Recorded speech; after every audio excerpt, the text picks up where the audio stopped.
The ceiling fans? They're very attractive.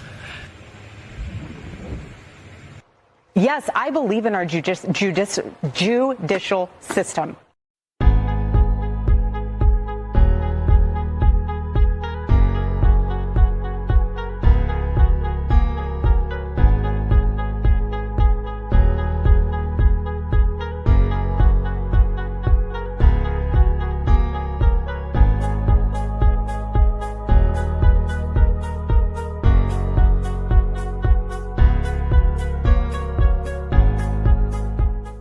Get ready, so get set, so hang on, so buckle up, so sit tight, so strap yourself in, so brace yourself, so keep your eyes open, so fasten your seatbelt, so stick around, so hang on, so get ready. You just have to be ready. Brace yourself. What you're about to see will open your eyes. The surprises never stop, so you better hang on, so get ready. So The Incredible Hulk will not be presented this evening.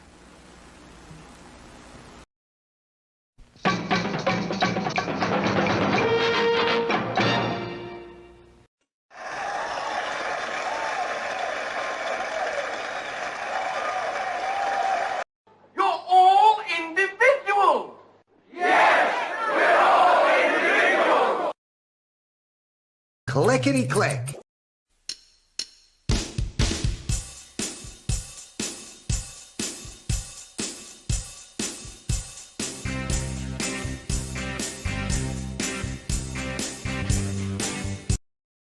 Crank up the music. Keep an eye on the back.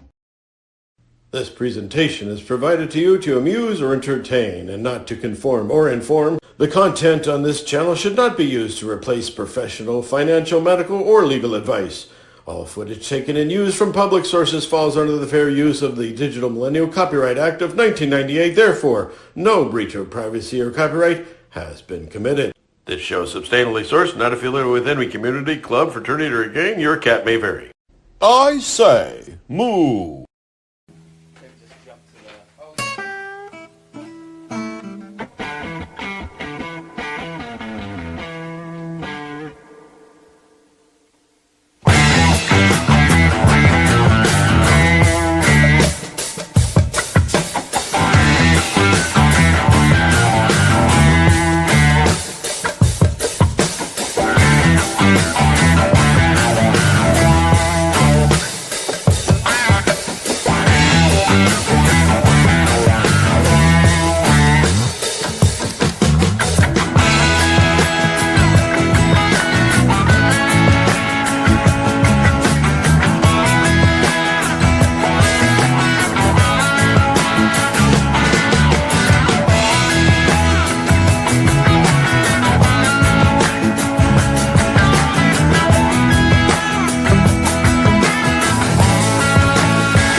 got fired from my last job.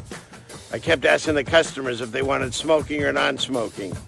Apparently, the proper term is cremation or burial.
tracking continues. Whoa, whoops. I didn't get to do this. Wow. Hey, everybody. Good to be everyone. Oh, whatever. Break the fourth wall. Anyways, good to be seen by y'all as I knock things over. It's it kind of got a little sketchy on this end. It usually does that a lot of times when I have JT on, and so I think it's an overload from all the people that jump on board. But welcome everyone. You're on the right side of the grass or the correct side of the topsoil. Congratulate yourself. If nothing else, you've accomplished that. Welcome to my regular viewers. Welcome to the haters, and also welcome to my new viewers that been coming by leaps and bounds, and mostly because of my special guest tonight. At the last minute, he agreed to come on. He told me that, as most people, the reason they're here is he had nowhere else to go. I got nowhere else to go. I got nowhere else to go. Anyways, I don't know if he did, but if not, I really appreciate he's here. So without any further ado, I'm rushing through this because I want to get as much FaceTime and talk time in with my guest here as we can, because we can't marathon it like we did last time. It's like 3 hours last time. In any case, here we go. His intro, and here's the man, the myth, the legend, JT. Come closer, my child.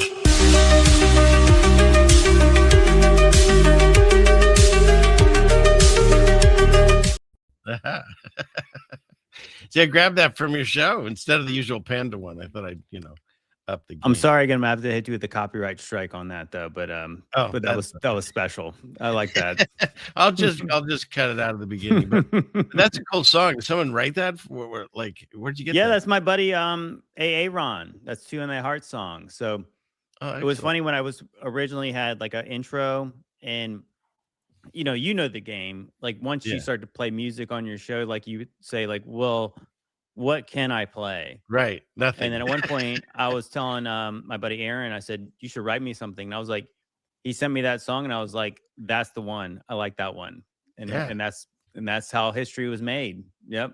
That was it. That's great. Well, for me, when I first started, the first shows I had, someone had wrote to me and said, I should get this song by the Lemonheads called Ceiling Fan in My Spoon. And that was my intro in the very beginning of my show until I got the copyright strike on that. And so that's when I realized you could go on YouTube and get free songs. And I found that the one that I play now, it found me. I mean, it's perfect. I love it. And as you said, it's the Inagata Davida of YouTube. It goes on forever. No, I said it was the Freebird. Oh, the Freebird sorry. of podcast. Freebird. Yeah, Freebird. Freebird. Yeah, where's here? I got this for you. There. That's very true. Close though. Yeah. Same genre. As I drink from my new Panda mug, I just have to thank people. People sent us gifts over the holiday and cards and letters. Thank you, everyone. I'm trying to answer everyone, but because of my discussions with pandas and you and pandas and stuff, I'm getting this Panda mug. I'm getting pandas in the mail. I think this is a headlamp that you can use to work on your car. You might even say it's a pandemonium.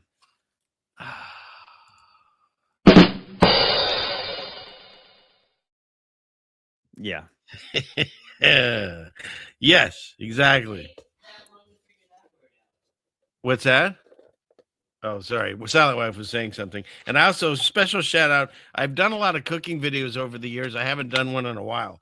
And people were commenting on the stuff I was using. This one family sent us something last time, and now they just sent us this. Is for making salsa and stuff. It's an invisible vegetable chopper because I guess it's a green screen. Yeah, so there it is. So thank you for that.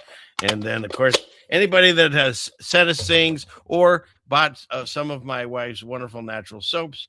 And, we got, do you have any, JD? We got to send you out some, what? Soap? Yeah. I could use that. Yeah. I heard that about you. No. Let's see. Where is it? She does this amazing thing where she makes all these natural soaps here. And so there we go. And Trish, I'm sure, has already put it in there. And all the orders are out, except we got a new one. So there's another one coming out soon. So if you're interested in that, it's a way you can support the show too and get clean. So make a note, hon. We need to get some soap out to JT. So I'll put it on my bullet.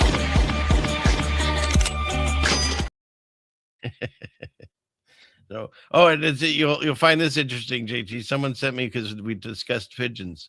I don't know who sent it to me, but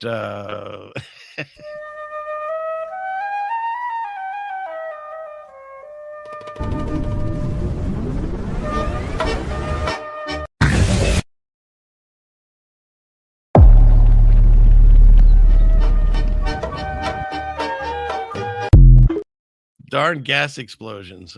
That was that must have been was that like a day after we recorded that I sent you that? It was like within a couple days. It was they're listening.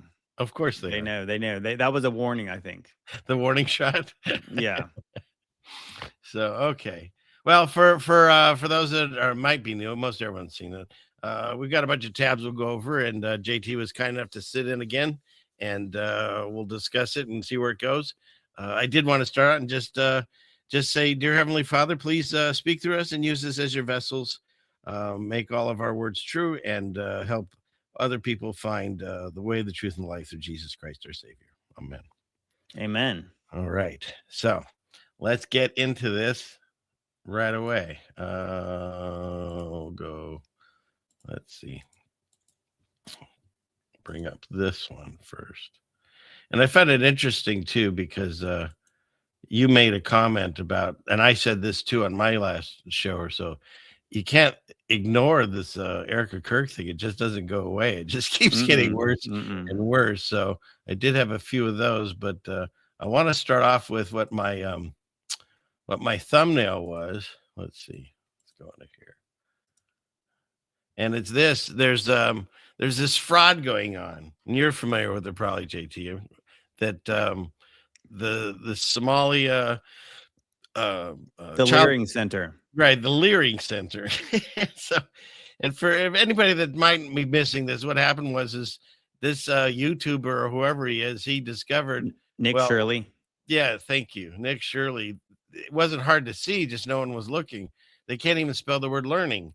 And this daycare had no children in it, and it became this whole big thing. I think the phone number was like not working, and then they came back and they're trying to fix it, and they put this up. But it's like this huge fraud thing that's coming out, and they even spelled the address of the street wrong, and turned out that there was no children there.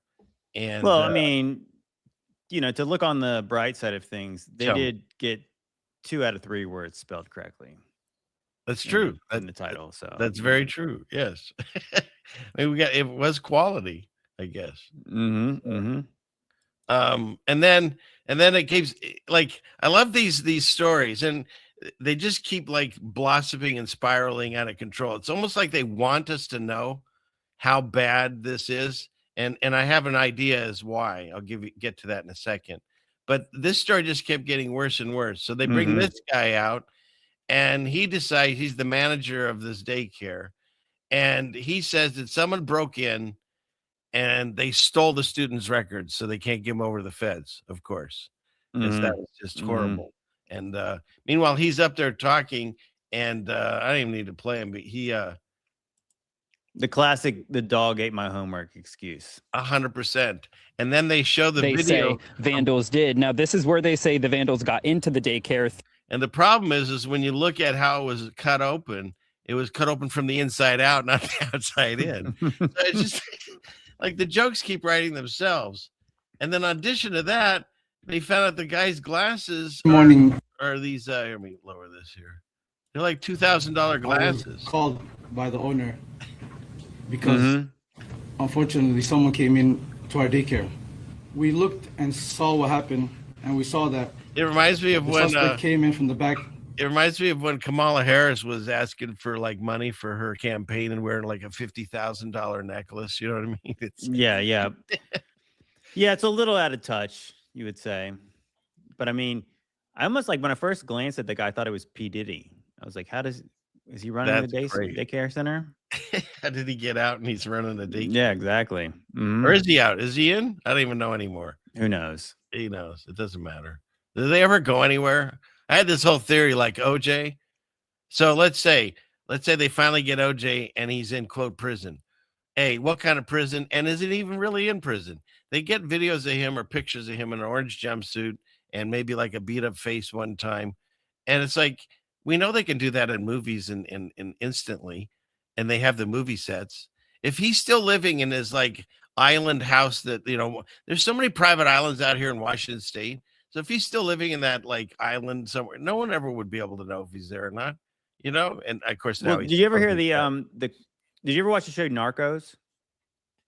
I didn't get into that one. I did know of it though, but no. I want to say the first season's pretty good. The Okay. second season gets a little bit off, but this is a historical quote unquote fact that we were told that when they finally did prosecute Escobar, that he had built his own prison that was this complex with the soccer field and everything. It was like really like an estate. And the only thing was that he wasn't supposed to leave, but I mean, he had the keys to it, so he could go and leave, and eventually he unalived some person, and that's what got the heat brought back on him. Yeah, I mean, truth be told is like that if these people are in prison, like it's not like the jail they would send you or I to. It would even, I'm going to say, Ghislaine Maxwell, didn't she just recently get moved to some kind of, what they say, it's like a country club style prison, right? Like some minimum security thing. And then the truth is we have no idea what kind of level of prison they're in. No, and if they were not in prison, how would we know? Exactly. That's my whole point, because we just see a picture once in a while of them and they say they're in prison. I mean, to bring a perfect example, that was kind of what I was going with this Somalian and the daycare stories. There's so much rampant abuse and they're like saying it's billions of dollars now. They're, I don't know, or more. And so, like I showed on the thumbnail at the corner there, the Epstein files, that's in the garbage now. Nobody cares. Now they want the government, the same government they were mad at because they know that they're all part of this other cover up. Now they want that same government to go fight the battle of this cover up. It's just like it's smoke and mirrors, and it's the magician's trick. They didn't want you looking at this, so now they're going to create this other thing, or at least expose it, because there was a theory that was put out there, and tell me what you think of this. So if Somalia is the place where the special people want to move the Palestinians after they kick them out of the country called Palestine, but whatever. If they want to move them to Somalia and we're the greatest ally of the special people, then it would make sense that they'd want to get some shekels. And so we're paying them by taking our U.S. tax dollars and funneling it through this system where the fraud is. And then that money is getting to the people that, are allowing this. I don't know. I thought it was an interesting idea. We know it's all connected, but the fact that they've exposed this now, like it truly was just to blow up the theater and something else so people stop asking about the other thing. What do you think? Well, didn't Netanyahu and Israel just recently recognize Somalia as a unique country or something like that? I want to say it was the same day or the day afterwards that they acknowledged that Somalia is a sovereign state or something. Yeah. Just there's something fishy. It just all smells like it's all tied together somehow. Yeah. So are you of the belief that the Nick Shirley guy was a Fed who was installed to expose it, or no? This is the way I see it. We all know the Bohemian Grove happens. Oh, by the way, thank you, Alan Robert. That's really kind of you. God bless you. We all know that the Bohemian Grove theme is the thing that really happens. And how do we know it? It was exposed by Alex Jones, who, we know is, part of the controlled opposition. He tells you some real things, but then he keeps you in this one area. Right. So I think maybe this is a similar kind of, in my mind anyways. Thank you, Jenny. I mean, it's true. I mean, I guess I said, I don't know for sure that it was meant to be, this is all part of the game. It's funny, actually, me and my buddy Aaron just recorded a podcast for tomorrow, and we were talking about that. From my perspective, I think sometimes we give the evil side too much credit, because I don't think that they're this cohesive unit that does everything perfectly, because I think that we wouldn't really see the conspiracies if they did. Like you can imagine like something like 9/11. Would it have so many holes in it if they were this cohesive just unit that where everything went perfectly? I think you have in that side of things, you have people that are aligned based on obviously mammon, money, and then fear. So you have rival factions constantly fighting against each other. Right. You know what I mean? Like, because there's no honor amongst thieves, right? True. So Yeah. I would say that, for one, this is not something that actually people didn't know about. It's like things we've long assumed. It's like even kind of like we don't trust Elon Musk, but like obviously when they had the Doge program in, you know, when Trump first got in there, nobody was really surprised at the fraud. You know, we were laughing about the kind of the depths of it, but like we already knew. And you don't get a country like the United States of America into like $4 trillion worth of debt without this kind of stuff happening. So we already knew. And I think the interesting part is like, I like to watch, you know, I like to look at X a lot over the past year. And the way after he was exposing this stuff, I want to say that Nick Shirley's videos probably wouldn't have been one of the more viral videos that's ever been on X. And then eventually you have these politicians saying, hey, why isn't 60 Minutes covering this? Like, what are you talking about? Like, it's already been exposed. Like, who cares who did it? Now, you guys act like you have no means to fix this. And then so now DHS is going out there to investigate. But you're like, but you guys, like, it does not take a 23-year-old YouTuber to find these things out. Like, you guys already knew. And the truth be told, I want to say this is you know, facts don't care about your feelings kind of situation. Isn't like the average Somali's IQ like 78? They did say it was in that range. Yes. That's facts. That's very true. That's facts. Like I said, that might be hate facts, but that's facts. Yeah. So we're talking about people that are legally mentally disabled. Average on some IQ. level, yeah. I So mean, we're not saying everyone, but yeah. Are we led to believe that these people set up this fraud scam themselves? I mean, because I would say that for one thing, most average Americans are not that evil and they're not looking to defraud the government.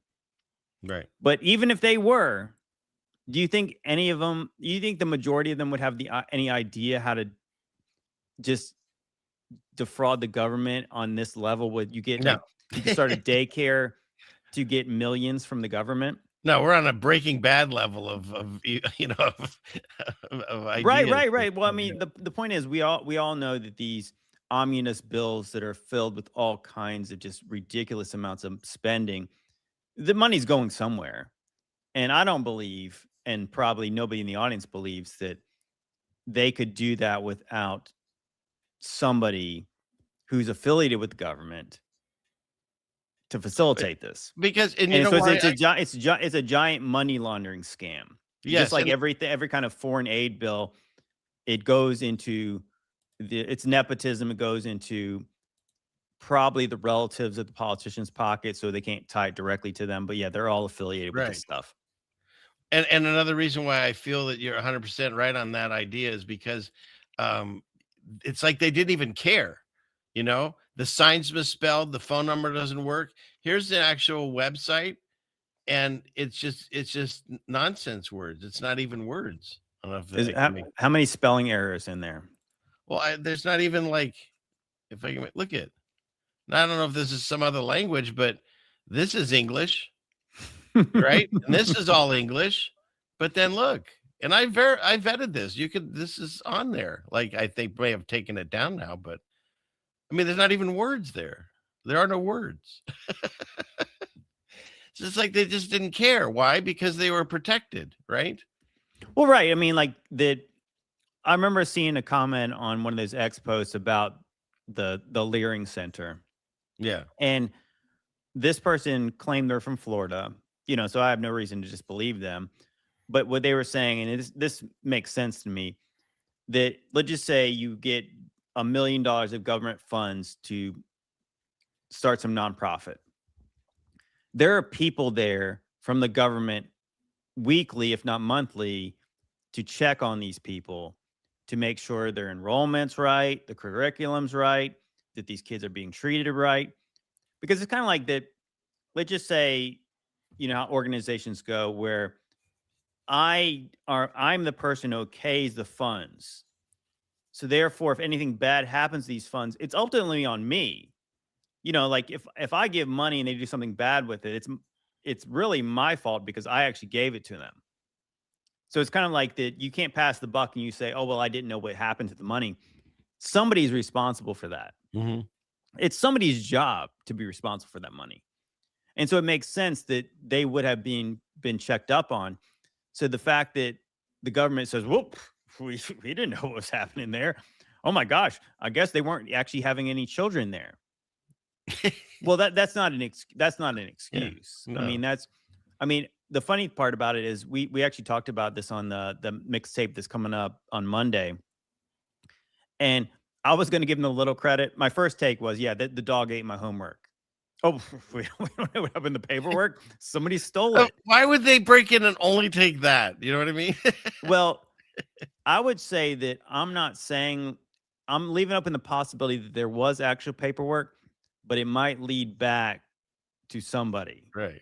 Right. The same place the Epstein files do. Right. If there was any paperwork, it obviously was not about literal like enrollment of children and all like the legit paperwork. It was some kind of connection, some kind of phone number. It was some kind of what do they say? I want to say they also said they took part of the checkbook that was affiliated with this Learing Center.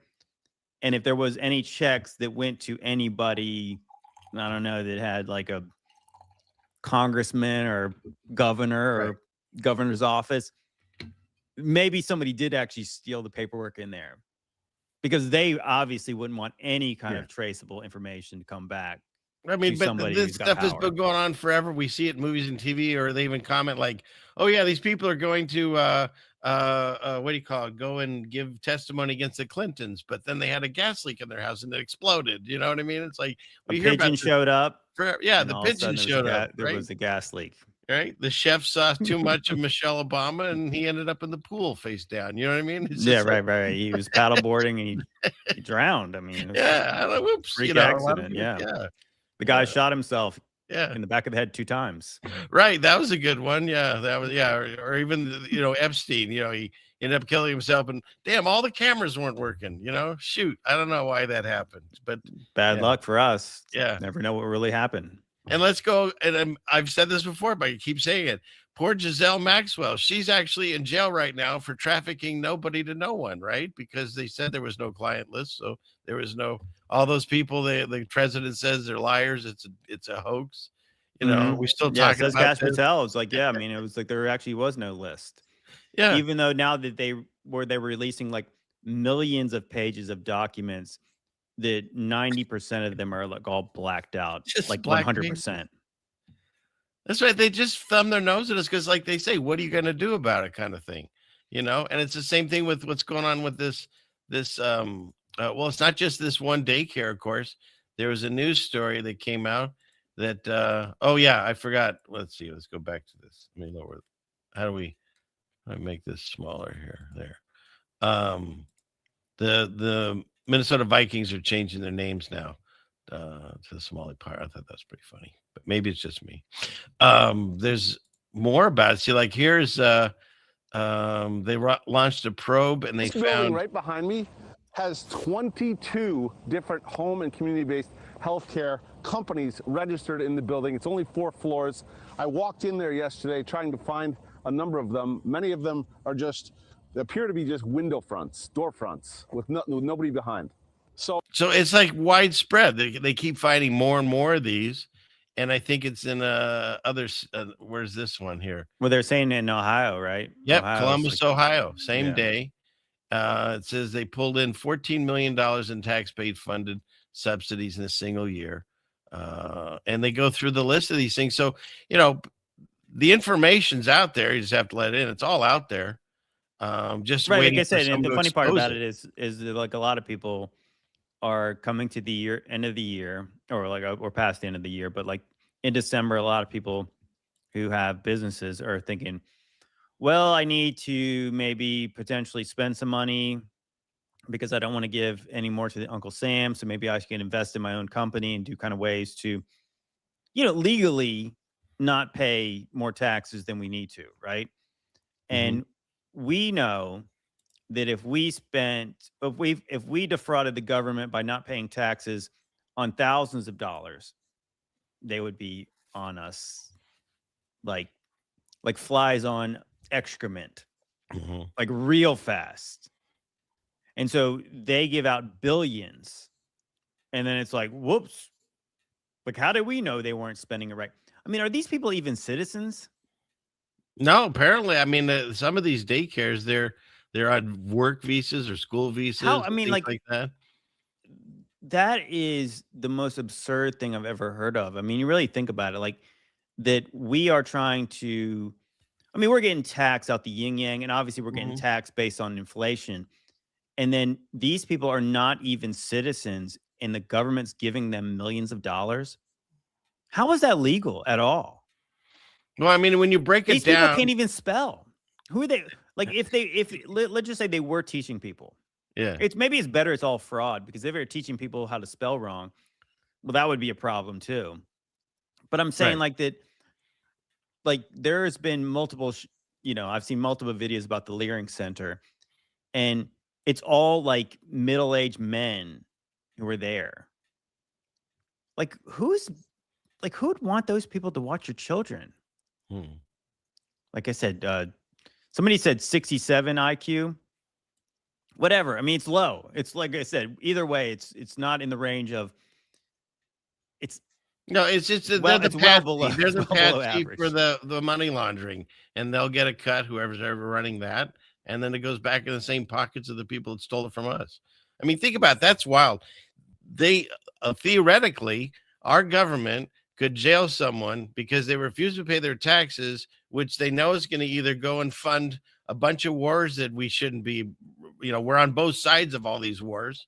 So the money's either going to that, or it's going to the Minnesota Pirates, or wherever they show us that our money's being, wasted in these horrible ways. Meanwhile, our infrastructure is bad. This is bad. We have all these things we could be helping our own citizens, but if they want to steal our taxes and then show us, they're just, throwing it away. The truth is that if you actually look at the revenue, the tax revenue the government generates, it does not even come close to paying the interest on the money of the debt the United States owes. Yeah. So that so literally, like our tax dollars are doing nothing for the government because they're just printing debt constantly. And yet we're supposed to, I mean, that's what obviously seems like that.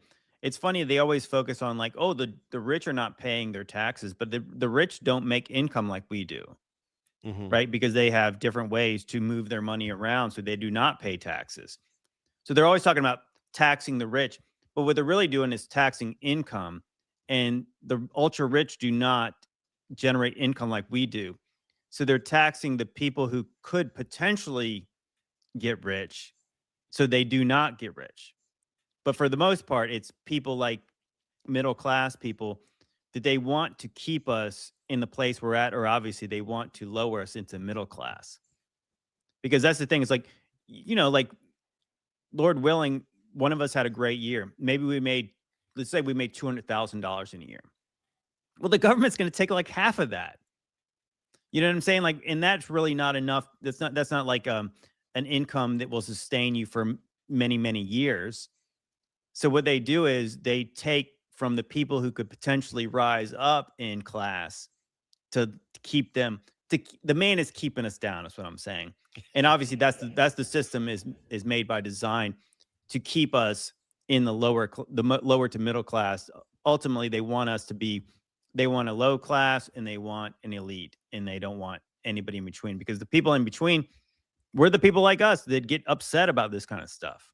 Right. Because we worked hard, we've earned money, and then they just steal it from us. And they give it to people who don't even belong here.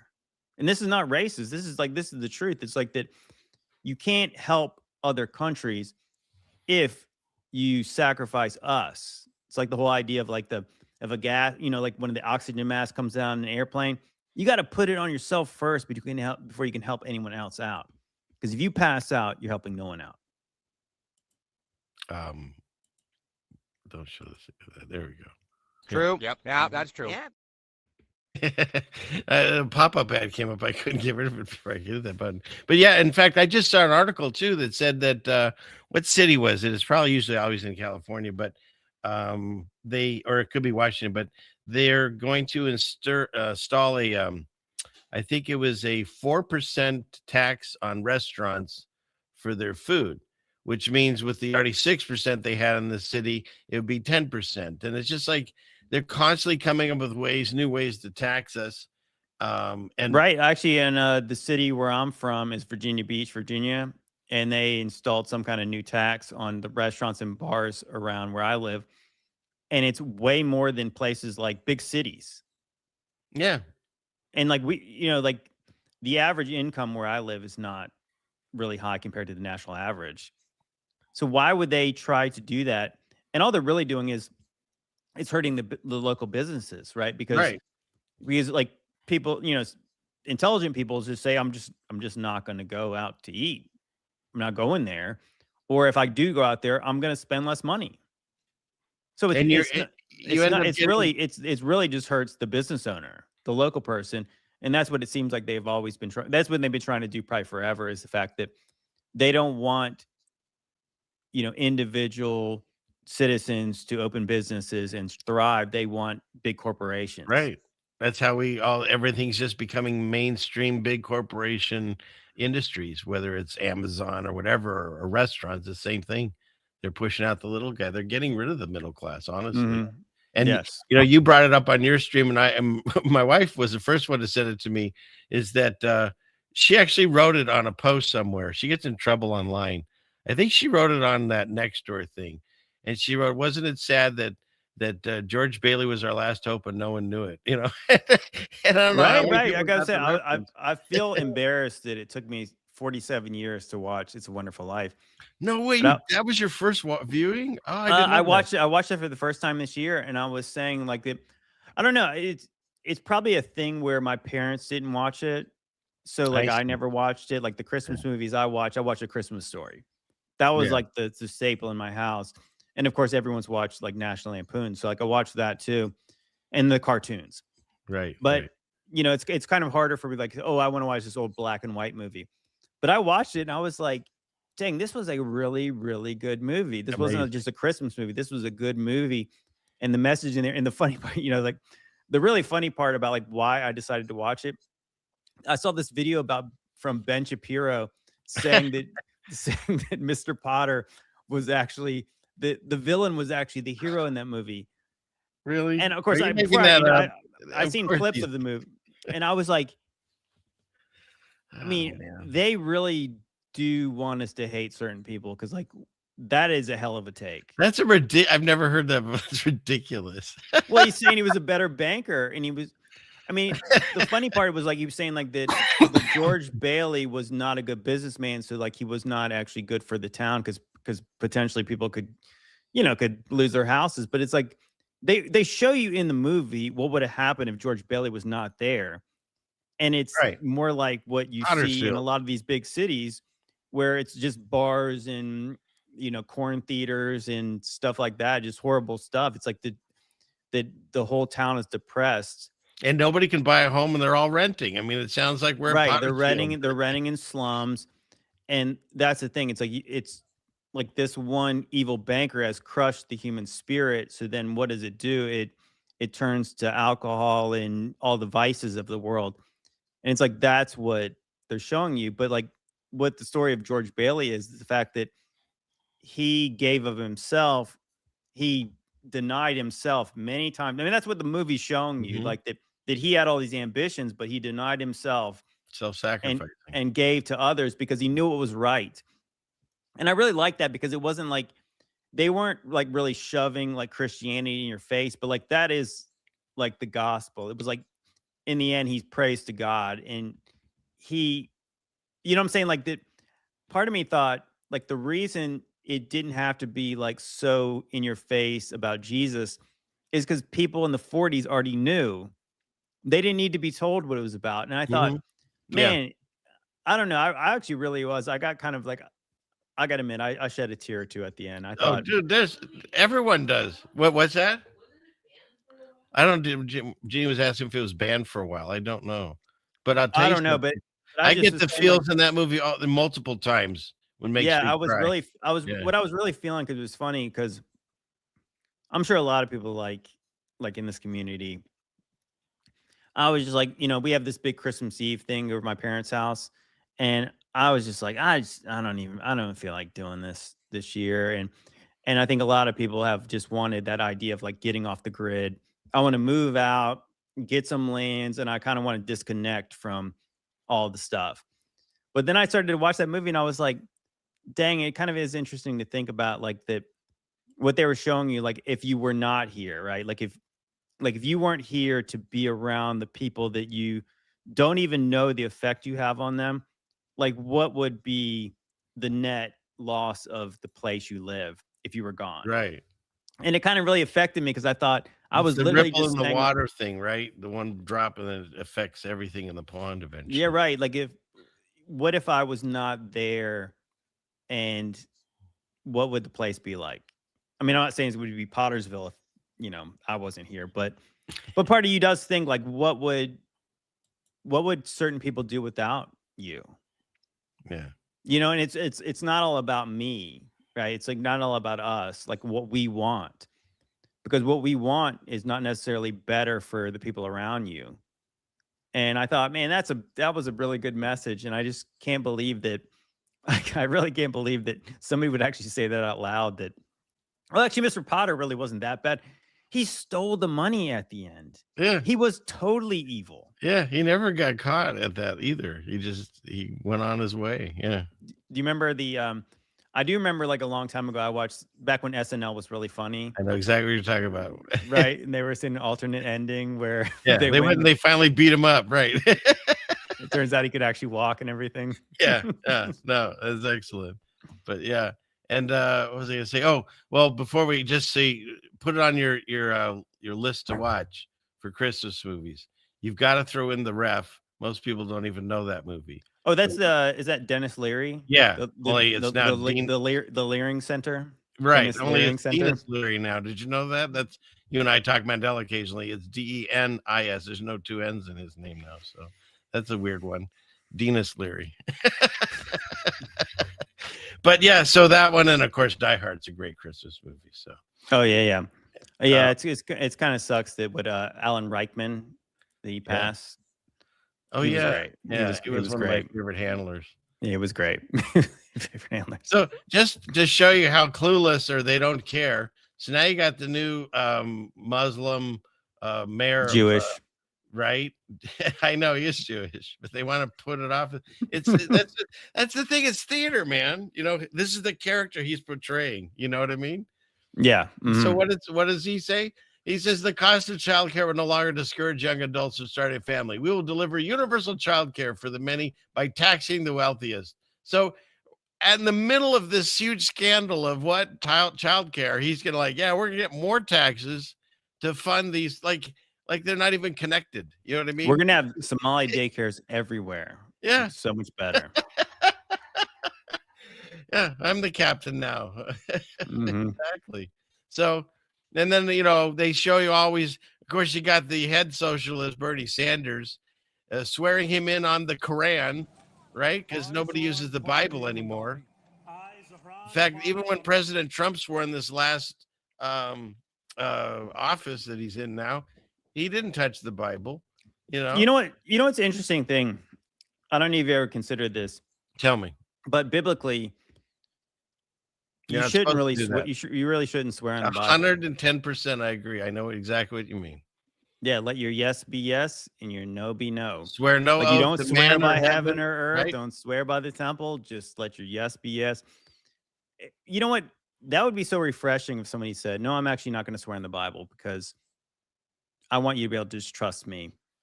Right. Other times, or right? the scripture of the Bible that they're going to swear in. But just the fact that we're using the Quran now, like, I'm not going to be racist or anything. It's another country, and this is supposed to be a U.S. Position. It doesn't make sense to me that we're just letting this all just break down. And did you ever see when he got inaugurated or whatever, when he won and he gave his speech and he had the red Kabbalah bracelet on? Mm-hmm. Yeah. Also, right. So like, if you read the Talmud, you're allowed to lie to the goyim. Absolutely. Yeah. We're cattle. You can't swear on the Talmud because you're like, can we really trust you? The answer is obviously no. But here's the thing about me. Where is it? I believe in the system. Yes, I believe in our judicial system. That kills me every time. So, okay. Well, you know what? We can finish up the Somali people, but here, as long as she's there, let's get rid of her, get rid of the Kirk things. And it just seems like every time she comes out, it's a WWE. There's fireworks every time. This isn't the same one. This is a new one. There's this constant. I said to my wife, God forbid I pass away. Please don't go out on stage and to fireworks. Like, it's really embarrassing. I told my wife, I said, if you grieve like that, I'm telling Jesus on you. Oh, you're telling? Yeah, I'm saying. Stitches get stitches, I love these. Hold up, I'm grieving, and then they have this montage of, like, who does this? It's. It's true. It's the only people who do that is WWE wrestlers who right. come out. So they're trying to tell you that's what you're watching, right? Like, what is she wearing? I think it was Jimmy Dore was saying that it's an outfit that would make Liberace blush. Nice. Yeah, I agree. Yeah. And so then, just when you think, they can't get any more ridiculous, they always have hold my beer. You got this where just about 15 minutes. I'm not going to play the song, but this guy brought up, they bring out JD Vance, this one, and they play that song, A Long Cool Woman in a Black Dress. They could have played anything to have this guy come out on stage. Of course, this is the famous where she put her hand behind his head like they were embracing and like some kind of, they were trying to make you think that there's something going on. Maybe there is. But he walks out to the long, cool woman in a black dress. It's just so attitude. But wait. I never read the lyrics. The lyrics are literally about a guy who's going to kill a guy named Charlie. No, right? It's not. Are you serious? Yeah, Saturday night I was downtown. That's a video right there for me. Right, working for the FBI, sitting in a nest of bad men, whiskeys, bottles piling high. Keep on going. She's a long, cool woman in a black dress, 5'9", beautiful and tall. Just when look, I was in a bad mess. I saw her heading to the table while a tall, walking black cat. Charlie said, "I hope you're able, boy, because I'm telling you, she knows where it's at." When suddenly we hear the sirens, everyone started to run. Well, I heard someone shooting a gun. You could read through it. It's all right there. And so he chose that song for him, who, don't forget, where they called him the assassin, right? To come out on stage to.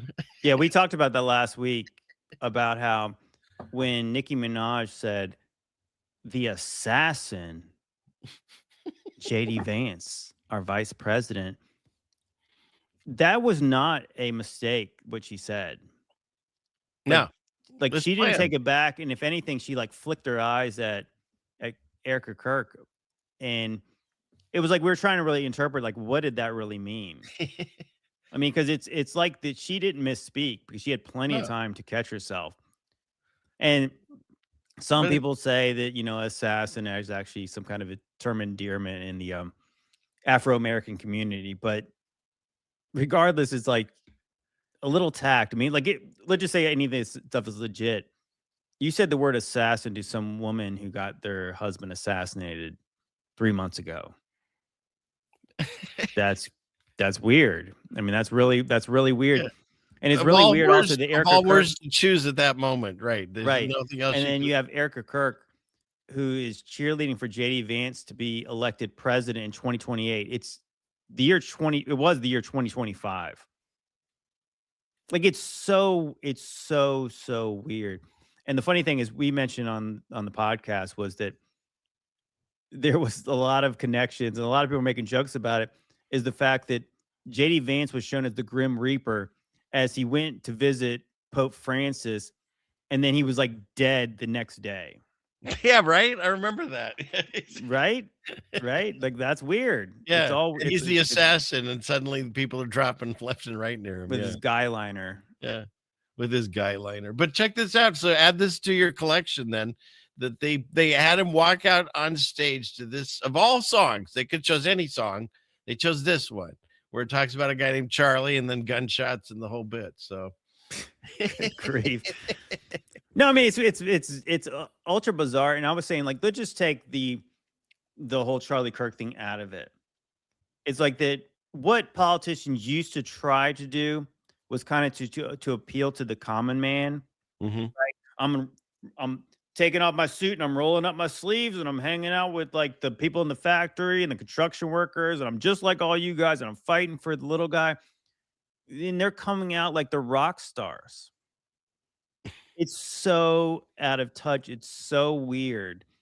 Like, it's kind of like what people see probably from the big box churches. It's like, we're all sitting lower than you and you guys are celebrities to us. And it's like, but we know that you guys are full of it. You know what I mean? Like that is the opposite message that you want to project to middle America. Don't you feel that since we're in the awakening, like it's almost like they don't care anymore? They're just maybe, like you said, too stupid to realize it. Because how about this one? I'm sure you saw this one. Oh yeah, the grift. I mean, come on. This is like the jokes write themselves. Devastating loss of Charlie Kirk, my incredible husband, VU. Caleb has persisted with the same gift. I mean, come on.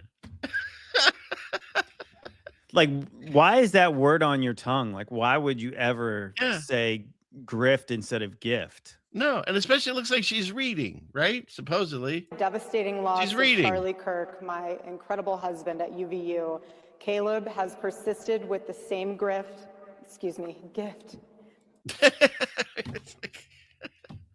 It's like I said, it really is. It really does feel like they're mocking us. Right. And then you go like, well, that's the worst it could possibly get, right? And then you've got, what's this one? Oh, yeah. Cardi B. Okay, Nicki Minaj is causing dads to leave the home. Hold on, I don't think that's a good role model for 18-year-old black girls. I don't. And what do you think about for young men? And for young men, don't be new scum. And this is the interview where she does say that, calls him an assassin and stuff. But it's obvious that Charlie Kirk would have nothing to do with how this is being run right now. They just, whatever his character on the main stage was, they removed him from it. However that happened, it was an assassination or it was fake. I don't know. It doesn't matter to me. But they took his movement that might have actually been a real movement drawing, unless, I've seen him do the hand signs and all that. So I get it. He's most likely all part of the same group. But for whatever reason, they took his face out of it and they morphed it into whatever it's becoming. And now it's sort of like this right-wing Republic. I don't know what it is now. And you got Ben Shapiro in there, and he said he doesn't believe in Jesus at all. And it's like, how is he running a Christian movement? You know what I mean? And it's like, and he thinks Potter was the hero of his work. Right. That blows my mind. It's unbelievable. I think that's the thing where we all believe this is a psyop, whether you believe Charlie Kirk is alive or dead. So it's definitely a psychological operation where, right. Oh, well, you can't criticize the widow, Erica Kirk. And you're like, but I'm not really criticizing her for her widowhood. I'm criticizing her for being just the worst spokesperson I've ever seen in my whole life. The worst CEO I've ever seen outside of somebody who runs Disney. And who's walking to their children if she's on tour everywhere? Right. I mean, obviously, if anything, that's what he promoted was family values and like the ability for like maybe the man to work and the woman to raise the children. And yeah, where are these kids at when you can imagine how much time this is taken out of her? Like where she like did not even hesitate to take this role over where there's no way she's in these kids' lives at all, the way that she's projecting herself. I mean, So the truth is, like, even real too. I thought that was fun. The truth is, like, let's just say he's still alive and this was the plan all along. And see, this is why I don't give them I don't give them too much credit, because whatever this is, I don't see this as going well. Unless they want it to go so poorly, but I don't really believe that they're that clever. No, well, check it out. Saying exactly what you just said. It's the whole, okay, is that as low as they can go? No, hold my beer. They set up an identical stand. Oh gosh, that's just like the most ridiculous thing. The stand he was murdered in, allegedly, where you can go and take a selfie. It's just sickening. Whatever happened that day, the idea was he was murdered there, or under live, sorry, YouTube, and you're gonna take a selfie there? It's nuts. I would love to see the car where JFK got his head blown up. Yeah, right. Hopefully Like, they can you put know what I a mean? car right there and we can sit in it, right? And this is something good, right? Yeah. You know, it obviously have vibes of, like, before I really woke up, I went to NYC with my friends for his 40th birthday. And that was the first time I visited the 9/11 memorial. And I remember just looking over at the two holes in the ground, and I was just like, this is a memorial. Like, this is supposed to honor somebody. All I felt was just like pissed off looking at that. I was like, this does not honor anyone. And so to show that tent, and obviously, regardless of the people in the, who are watching this believe he was actually killed, I'm sure like 100% of the people who showed up do. And they're Right. seeing that, and it's like, what is this? And they're taking pictures with it. Like, we're well past the idiocracy at this point. It's insane. It's ridiculous. And then of course they have now all these people fighting. And she always drinks out of a mug that says CIA on it, and nobody seems to say anything about that. It does? There. Yeah, I showed her on one of my shows. I'll look for it. I'll send it to you. It literally said CIA on the mug. And so, of course, now she's fighting, and Ben's fighting, and Alex Jones is fighting, and they're all fighting. She said the funniest thing, though, in case anyone missed it, I wanted everyone to know, because she said it for the world. She says, Ben Shapiro, F you, and the midget horse you rode in on. And I say that on behalf of the world, so they're all fighting now, Yeah, Candace Intelligence Agency, is that what it is? Is that what it is? I mean, is that the joke? I mean, maybe it is. It says CIA, but okay, but again, that's the joke, right? Wink, wink, nudge, nudge, say no more, It's Candace Investigation Agency, they're saying, okay. But it still says CIA. I don't care. That's what it says. So, anyways. All right, enough Kirk news. Let's get rid of this. You just can't get rid of that story. It keeps coming back like Well, that's the thing. It's like like I said, I think you and I are probably the same kind of algorithm where, like, we want to talk about almost anything else besides this, but like, we end up watching this. And truth be told, when I'm not researching for the stuff that I'm actually really interested in, sometimes I need a break from that. And I just end up watching like the more kind of political YouTube stuff. And like I said, I'm on X. So I cannot get away from this. No. So it's like, that's the thing. It's like, leave her alone. It's like, she won't leave us alone. They want to make sure I want to tell her to stop. Oh, yeah. I played that one. That was a good one when they put the evil music every time she makes those eyes, because she makes these crazy eyes when she says stop. It's so bizarre where it is like a Lifetime movie. It's a soap opera. Yeah. Where it's like, I've often wondered, it's like, does she actually think she's a good actress? I think she does. I think she does too. Yeah. Yeah. I think she thinks she's good at it.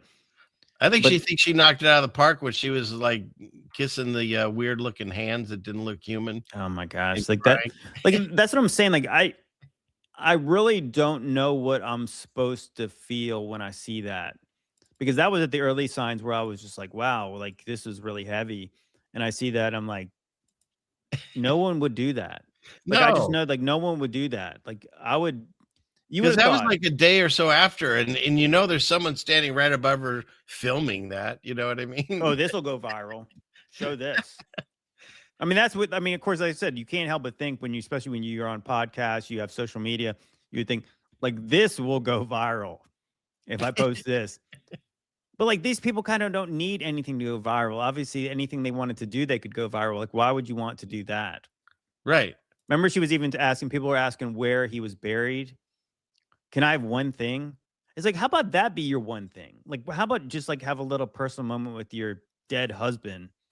And that does not need to be on your social media. That is totally weird. It's totally bizarre. It's so macabre. And it just, yeah, it makes you question everybody, their motives when they do that. Yeah. Okay. Well, let's get back and clear some tabs. I do want to do a little housekeeping. We had some tardy people coming in. So if you showed up late, you'll have to watch the beginning later. I don't feel tardy. As long as you don't feel tardy. And for everyone that's here, if you're enjoying this stream, please don't forget, hit the like button, share, subscribe, all that wonderful thing. Okay, let's see what we got here. We'll click here, and we'll finish up some of these on this. Where is that here? Yeah, here's a interesting, what do you call it, graph showing that the U.S. collects $2.4 trillion in income tax and spends allegedly 1.5 on fraud, 1.5 trillion.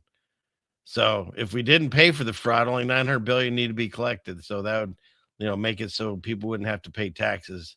That's the idea. But the question, the thing is would it ever happen? Because the people that are creating the fraud are also receiving the money for the fraud. And so the only people that lose is, us. It's like when they investigate themselves and right. The police do it. Nothing wrong. We didn't do anything wrong, believe it or not. Yeah. And for 4 years, what's his name's going to put Hillary in jail. And then when he gets in and he's like, I thought it was a bad look to put an ex-president wife's in jail. Wait, what? So, yeah. And then, we hear all about the auto pen and all the what do you call it? The pardons and stuff and all that. They're all going to, is that ever going to happen? They throw stories out there and people get all fired up like, yeah, he's working for us. And then it goes away and nobody thinks about it and nobody cares and nothing ever happens. She's still not in jail. I'm sure I could go find Hillary if he wanted her. Well, I want to say that there was interesting when a lot of the, the kind of non-story Epstein stuff came out. Yeah. There was, but I think they released like 68 pictures. They might have released more after that. Yeah. But Trump was talking about Bill Clinton. And he was like, oh, yeah, he's a friend of mine. And we've always got along really well. And he was lamenting the fact that some people were pictured with Epstein and how they were going to have to deal with the fallout of that. Yeah. And everyone just wants to say, F you, Trump. Like, what are you talking about? Nobody feels a little bit bad for that. And I think that's the funny part. We were actually talking about it on the show about how that if you really did nothing wrong and you just were pictured with him at one point, you could almost feel a little bit bad for them because like the fact that they're keeping stuff hidden makes you assume the worst about these people. I'm sure not everyone who's pictured with them has done all the terrible things. Right. But those people are probably the most victimized by the fact that they're not, like putting this stuff out there. We just have to see the worst. My dogs agree. Like this. Did you check this? This one's wonderful. You weren't ever on Jeffrey Epstein's jet, were you? No. I've never met Jeffrey Epstein. I've never been on his plane. I want to put these rumors to bed. Deny. I've never met Jeffrey Epstein. I don't know him. I don't want to be connected to this. Well, these images have just been released, and it clearly shows you pictured with Jeffrey Epstein multiple times. What's going on there? I've never seen those images before. This is the first time I'm seeing them. Now that I recall, I may have flown on his plane once, but he was just a financier. He was just a businessman, and we were just doing business. Right? It's kind of like that. Oh, no, I kind of remember, but not really. Yeah. I've never met him. Nothing. Oh, wait. I do remember flying on his plane. Oh, doing business deals with him, but that's all. Jeffrey Epstein. Oh, I thought you meant somebody else. Yeah. Oh, yeah. So it's just like deny, right? Bill Clinton, I didn't have sex with a woman, and I didn't inhale or whatever, you know. And they just, yeah. So, all right. Well, enough of that. How about some weirdness? Have you seen this before? We're getting a couple of animals here. Did you know this is a shark upside down? And they're scary. Yeah, I've seen some of this. I do think it's really interesting to think about the idea that biblically, the deep is associated with hell. And the lower you go down into the ocean, the more creepy the sea monsters look. Well, and also in the book of Job, he talks about the dead things in the ocean and stuff like that. Yeah. Well, you know, we did a little breakdown on my podcast because we were talking about the Pirates of the Caribbean and the whole idea of like Davy Jones' locker. And so I was looking up the mythology about Davy Jones in the locker. It was Davy Jones was associated with Jonah, believe it or not. And Davy Jones' locker was hell. Oh, wow. Is that on one of your podcasts? I'll check it out. Can't even remember which one it was, but it was one of the Ancient Roots of Life with Josh, because we were just talking about it. We just like looked it up because I always knew that the abyss, and like even think about that movie. What's his name? The Avatar guy. What's Cameron. Yeah, James Cameron. James Cameron. The movie The Abyss. The Abyss is associated with, obviously in the Bible, it's associated with the bottomless pit in hell. Right. So yeah, things in the ocean. Yeah, well, there's shale below us somewhere, so yeah, it makes sense. The water is above the firmament and under the earth too. So like all through hell, it's surrounded by water. Interesting. And then of course, you can't get away from this show without here. Where is this? Where's your thing here? I think pandas are sus. Is my parents' dog moonlighting as a panda? So this story gets sent to me. There's a new creature they found from Japan. No. It's the skeleton panda sea squirt. Can you think of a worse name? Species. Okay. The sea squirt? The sea squirt. The skeleton panda sea squirt. I wish I was making that up, but they are. Look at these things. That's a real creature. Dude, CBS News Chicago. Yeah. Oh my gosh. So there you go. And that's maybe, they're saying, I believe in the Mandela effect. Maybe all these is another new Mandela animal that just appeared. I don't know, but this is some weird stuff. I mean, that looks like some kind of demonic ghost fish. Right. Like a dead mini. This is maybe where China has their dead pandas go. I don't know. That's a panda in Sheol. Yeah. Maybe that's how they grow them, because they can't seem to. I don't know. Some weird stuff, man. So I won't beat up this point too long, but there you go. And I just had to make a comment. Those of us that are familiar, MTV had its last broadcast. Oh, really? Yeah, they played the radio killed the TV star, TV killed the radio star. This is what they started with. And they, I guess, played that and then shut their, not that I even necessarily cared. I mean, other than it was part of my childhood and growing up and stuff, but I hadn't really thought about them for years. I didn't really even think that whether they were on or not, but they're gone. So, I mean, I don't really think anybody really watches TV like that anymore. No. And yeah, like I was surprised a couple of years ago that they still were actually on the air. Yeah. But yeah, they haven't played music probably for 20 years. Yeah. Somewhere in that range. Probably the last thing they ever played was that one, and that they hadn't played it in like 20 years. Yeah, it's been a while. Enough of that. And then, by the way, if you check out his channel, I've got your link. I learned how to do that from you, that you put the @ and the person's name and it connects your channel. JT did a show today with Alpha Talks on usury.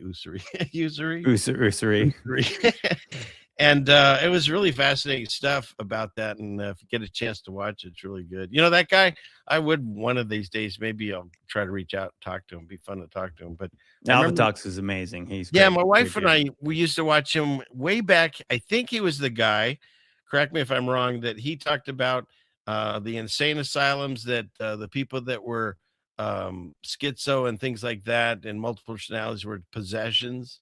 What was it? I want to say, I forgot what the guy's name was. I know Brian had him on too, but yeah, he did a podcast about that. I remember like before I ever came on I went on his channel probably late 2023, and he just sent me that link before that, and yeah, it was all about that this guy was talking about how there'd be these kind of electrical anomalies when he was dealing with these schizos.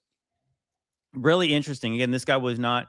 I'm not sure if he's a Christian now, but yeah, like he was definitely making the connections back then that these dissociated personality disorders were all related to spiritual issues.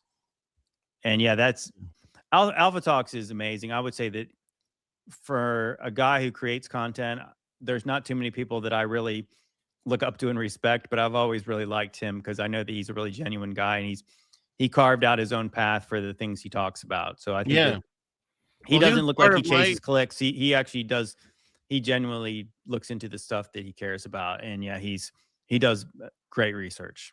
Yeah, and he was part of my awakening, obviously, but also I find it interesting when you said you're not sure if he's Christian yet, but I was, of course, everyone knows my origin story, born and raised Jewish, and I was taught not to believe in Jesus. Yeah, or the Jerry Bible. Marzinski, Trish said. Yeah, that's right. Oh, that's right. Yeah. And then once you start researching and discovering you're being lied to, I don't know how you cannot get to the same conclusion that the truth lies, that God's real, and Jesus died for us. I mean, that's just how it is. It's kind of like when we were saying that the IQ, it's just fact. It's just fact.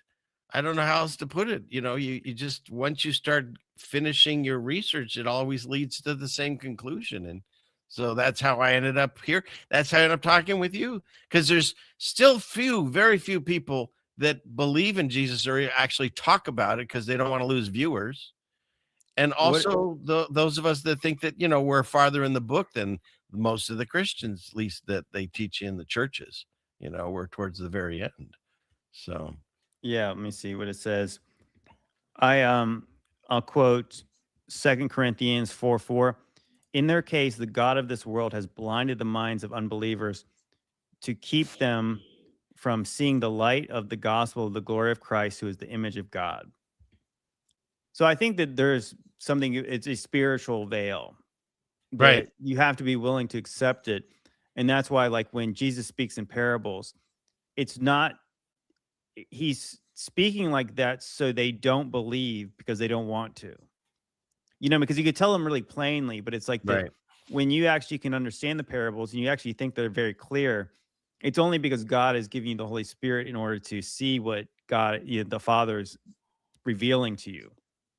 And it's interesting you bring that part up too, because there's that part where the saints, or the few that were with Jesus, and they're like, okay, because he speaks in parables, they're like, okay, for this one time, can you tell us when the end is coming and when when this is all happening? And he tells you straight up, the whole this generation. They specifically ask him, don't speak in parables.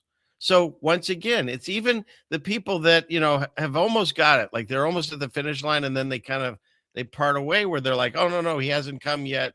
He was talking in a future tense, 2,000 years. And even though they were asking him directly, he was not answering them. You know what I mean? It's like you really have to work at it to fit the narrative that the church teaches, rather than just reading the scriptures for what they say, where he says, I'm coming quickly. And yeah, the whole thing there. Right. You have to be pliable. You have to be like the clay. Let him mold you into what he wants you to be. I mean, because that's the funny thing. It's like that. I think that what's really kind of comparable to this community here, when they can kind of finally see that, you're like, dang, it was so obvious. Like every indication, he's not even speaking in code. He's telling them very plainly that he's returning in their generation. And once you see it, you cannot unsee it. But what is very comparable to that is when he's telling the apostles that he's going to die, and they don't understand him. They don't, like, he's told them over and over again that he has to die. And then they're like, what? Like they're still expecting him at the very end that he's going to be the king that's going to overthrow the Romans, and they don't see it until the end, right? Until after he's resurrected. And that's what's funny, because like, what's the road to Emmaus when he's walking with the two disciples? I love that story. That's so funny. And like, he's mad at them. He's mad at them because they didn't listen to him. You got to tell it the way the Jesus is like, he pulls up behind him as they're walking all sad. He's like, "Hey man, why is everyone so sad?" Like, yeah. What, you been living under a rock? Well, he was, but you know what I mean? It's like, how did you not know what's going on? He literally was living under a rock. Yeah, I think I got one for myself on that one. Where is he? That's there. As a matter of fact, actually, I was living on a rock, so the angel moved the stone out of the way. Yeah. No, but that's right. He's upset with them because he had told them and they didn't believe, and that's the only reason they really didn't know that he was going to do what he said he was going to do. But in retrospect, in hindsight, we're reading. It's like these idiots. They didn't realize he was saying he was going to die, but that's the same as us when we read it for a long time and say, "Yeah, I guess this generation's our generation." We want to be the special children again, right? Right. He was clearly talking about me. Yeah. We were raised up with such a generation as this. And you're like, really? Yeah. And why did Paul write to all these churches that are non-existent? You're asking too many questions. You know what I mean? It's like yeah, I got accused today. I was I generally resist this, but I got into a comment section on Instagram, this podcast, and I won't name them. They were talking to me about that stuff in Revelation. Somebody commented, every bit of Revelation's in the future. I said, what about the parts that are clearly said that they're currently happening? Jesus says, I'm going to show you the things that are and the things that are going to happen after this. So I said, so it's not all future, right? Because he's saying he's going to show them, John, the things that are. And this person was accusing me of cherry picking stuff. And I was like, then we got into like who the Whore of Babylon is. And I said, the Whore of Babylon is said to be the great city. Revelation 11 says the great city was the place where our Lord was crucified. I said, do you guys know of another city that the Lord was crucified? And then I get accused of twisting scriptures to fit what I want it to be. I'm like, but like, you have to understand the whole context. It's written to people in the first century. So what do they think it means? Yeah. Like, what would their understanding be? So I'm really not changing anything. I'm saying this is letting scripture interpret scripture. This says this, and this is what the reader would have meant this to mean. So why are you trying to say it's anything other when it obviously says? And I'm the one who's trying to twist stuff. Well, again, and that's the thing. It's like, I'm not trying. Like, this was not my first belief. This is the thing that became undeniable to me. But this is not my. This was not my goal to suss this out and make this true. No, well, it's just like I told you how I became a Christian or whatever you want to call me, but I started understanding when I was reading it, like, wait a minute, this he's talking about right now. When he says the guy that pierced him will see him, is he still alive? Or is it just he's talking in like, what do you call that? Just like parable kind of thing? He tells the high priest standing in front of him, he's going to see it. Is that guy still alive? And people throw at me, well, okay, so where's Jesus now? Where's your Messiah now? And I was like, well, if I told you a train was coming at 11 and you showed up at 2 o'clock and I said it came by and you're like, no, I don't see it. We're late to the party. All this stuff happened. Most likely we've talked at 70 AD or sometime back in the past. Mm-hmm. So I can't present any proof to you other than the evidence God left behind, the scriptures, and the destroyed buildings, the buildings that were built that we don't understand how they built them to this day. Like, there's so much evidence that God left behind for us to see, those that have eyes to see and ears to hear. You can choose to deny it, but then you don't have any answer to fill in why Jesus would talk about 2,000 years in the future when people are asking him, just like us, we'd want to know. And I wouldn't want Jesus to tell me something. Well, I'm not going to answer your question, but I'll talk to these people. You know what I mean? Well, I mean, I think that's it's funny you mentioned that because we talked a little bit about, so I guess the confessionals had Ed Mayberry and somebody else to come in and debunk the little season again. Mm-hmm. And they did a pathetic job again. And we were talking about that. And it's always about like the lack of proof. But I was like, what has God given you proof of anything? That's not really what God does. He gives you evidence and he gives you a reason to believe or disbelieve. And I was comparing it to what Brian's brought up before about like the virgin birth.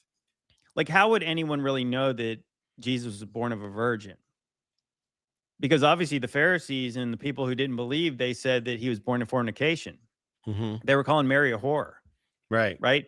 And it's like that if you really didn't want to believe, it's like you really have nobody really has proof that Jesus was born of a virgin, right? But the Bible says that, and we Right. believe it. But the truth is, God gives you that option to believe it or to not believe it. Because Christ could show up right now and he could reveal everything. It's all true. Just like Han Solo says in the crappy new Star Wars movies. Oh, it's all true. All the legends are all true. But he doesn't do that because you have to take all these things in faith. So even the story of Jesus. So which Jesus called? He's called Jesus of Nazareth. Well, what was it? Nathaniel said, "What Nothing good has good ever come out of Nazareth?" Because they said, "Well, he can't be the Messiah because he was supposed to be born in Bethlehem." But he's called Jesus of Nazareth, but he was born in Bethlehem. You know what I'm saying? Like, so they were thinking like Jesus of Galilee, he wasn't born where the Messiah was supposed to be born, but he actually was. So how does anyone really know where he was born? Well, because the Bible says he was born there. So we believe it on faith. That's the truth.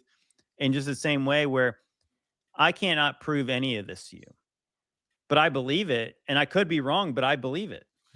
But you're saying I'm wrong. Tells us, I'm wrong for believing it. I think we're an amazing generation because not only do we get to see all this craziness go on, I know it's stressful and it's sometimes crushing to the point where we don't want to keep going. But at the same time, he tells us specifically that we're not going to see, like you had the first Hebrews that walked with God, he was there as a presence. And eventually he says, I can't take them anymore. And he doesn't walk with them. And then he gets to the point where we have Jesus walking with them and they disbelieve, right? We just talked about that. Right. So then the next us, we don't get that. He tells us we have to do it, like you just said, by our faith. You know, we're not going to necessarily, he does do signs. There are signs all around, and he'll specifically talk to each and every one of us if we're watching and listening. But you're not going to see like the giant, at least, I don't believe we're not going to see these giant global miracles that, proved God. We have to want that relationship at this point. You know what I mean? Because 100%. He tried forcing it, and nobody, they forget him all the time, right? And then so now it's whoever wants to figure it out. Well, like I said, I mean, he spoke in parables. Like in literally the text actually says, "I'm fulfilling the prophecy Isaiah, so they won't believe." That's literally what he's saying to them. That I spoke so I could fulfill this prophecy, that they would see, or they would look but not see, they would hear but not understand. Otherwise, I would heal them. So it's like it's a heart condition. Like the reason he's not revealing himself in the way that certain people want him to is because it's exactly what he said he would do. Because he doesn't want people to believe by being forced to believe. He wants you to believe in faith that he tells the truth, that God keeps his promises. So that's the whole story, is like that's the biblical story altogether, is that faith is being trustworthy and believing when there's not somebody forcing you to do it. It's believing and doing what's right when nobody's watching, or you don't believe anybody's watching. But you have to have a man of faith and a fear of God to do what's right when no one would know. Because we believe that God knows regardless. And what's interesting too is like this is nothing new. That if you go all the way back, this one's fascinating to me. So you have the Great Flood, and pretty much every culture admits that there was some kind of major flood cast. Okay, so the Great Flood happens, and once again, with faith, we know that there was one family saved, Noah and his family, and then eventually the earth gets repopulated, and the distance in time between the flood and when Abraham is born, and then he's like in his mid-20s or whatever. At that point, what does God say? He was the last righteous man. Now wait a minute. If your whole family witnessed the destruction of the earth in this flood, you would be talking about, that'd be the dinner conversation, I feel, the rest of your life. And you'd pass that information down to your children and their children and their children and so on. And yet you get so many generations away from the flood and everyone's forgotten about Abraham. It's like, it's wild that that's just in our nature, I guess, to just forget things. And that's right. what Yeah, the story in the wilderness. Right. Where, I mean, like the people who literally saw the signs coming out of Egypt are the ones who didn't get to go in. So the people who literally saw were the ungrateful, unbelieving generation, did not get to go in. Only 2 people, Joshua and Caleb, are the only ones who actually even believed. Moses and Aaron, they didn't get in. You know what I mean? Because they were disobeying. Right. Yeah. I mean, of course, they didn't not get in because of disbelief, but yeah, like that whole generation did see all the signs, and that was not enough for them. No. So I mean, I think that's part of the point of like the generation of faith, is the fact that that you can't see, like that's where we're at. That's what I was bringing it out as saying, even if Jesus was here going, you get a miracle, people would still forget it and disbelieve. So now it's right. And then people ask us now, well, wouldn't everyone know? It's like, well, no, I mean, like that's not the story. Like that's not the story you read in the Bible. It's just not. No. Okay. Let's see. I haven't even cleared a bunch of tabs. Let's get into this. But it's fascinating. I love the biblical discussions with you there. Okay. This I always bring up because your usury show. This is a thing now where they have companies, they've proven they charge different pricing depending on your social credit score or where you live, that kind of thing. Your neighbor could be shopping for the exact same item and pay different prices. CBS News from the comfort of your couch, but stores can still see who you are. Most of these companies are charging you a different price based on some data they have about you. It could be your location, it could be your proximity to store, it could be your shopping history. So it's just, instead of getting better, this is getting worse. You know? So yeah, they're charging. It's CBS. I don't want to play too much, but so that's the thing. They're charging different prices to pay depending on you. You know, it's getting yeah, the whole usury issue is just so disconcerting. Like I said, I've learned a lot of things over the past 5 years researching all kinds of topics, but nothing more sickening than learning about the baking industry. It was just been like, if you want a depressing movie, watch The Big Short. Like that movie is like, it's such a gut punch. I think I'll pass. Have you ever seen that? No. It's all about the the financial collapse and the housing market collapse, and the subprime mortgages. Oh yeah. Okay. It's illuminating. It's definitely something that probably it's something that people probably should watch, but it's like that. What the show is kind of projecting is that, oh, these idiots they don't realize that everything's going to fall apart. But it's like at the end they did know, but they're just evil, and they knew they were going to get bailed out at the end. Right. So they were just evil. Money. Like they were just evil. Like, so they don't care. So like they weren't stupid. They were just evil. And that's the other amazing thing. I've had discussions with people that don't understand like the way I feel that the Bible's real and Jesus and all that is real. And they believe in evil. Like the whole world could accept there's evil in the world, but they don't believe in God. And so I wanted to, let me get Cash Patel off the screen. I've said this before, that saying, I think it's Paul Harvey's saying, where he said the trick of the devil is to make people believe he doesn't exist. But I don't agree with that. I think the trick is to make him think God doesn't exist, because everyone accepts the devil and Satan and evil. They accept that. There's, the club of Satan and all that, but people don't want to believe in the existence of God. So well, I think I want to say that's probably a shift. Like I was saying, if you watch It's a Wonderful Life, I think you have a majority Christian country when that movie comes out. So they get the message without being told, be spoon fed. This is a Christian movie. Like, they already know it's a Christian movie. So they don't need to be told the gospel again. So maybe around that time, it would have been the right message would be to try to prove that the devil's hiding himself, where that's his goal, is to hide himself in order to deceive. But now, the more and more he's being revealed to be real, and then the more corrupt men get, the more they want to not acknowledge God. Because if you acknowledge a God and who is good, then that comes with accountability. And that's Correct. why it says in Psalms 14:1, the fool says in his heart, there's no God. None of his deeds are good. Everything he does is evil. Like it's not because he's dumb. It's because he doesn't want to believe. Here you get this guy. That's very true. Mm-hmm. All right, there's so many tabs. We're already getting late there. But I have to address the chat. They want us. We were discussing Charlie Kirk, and he might be in Valhalla. They keep yelling Valhalla. It's become a thing. Here, we have to play this real quick. Lastly,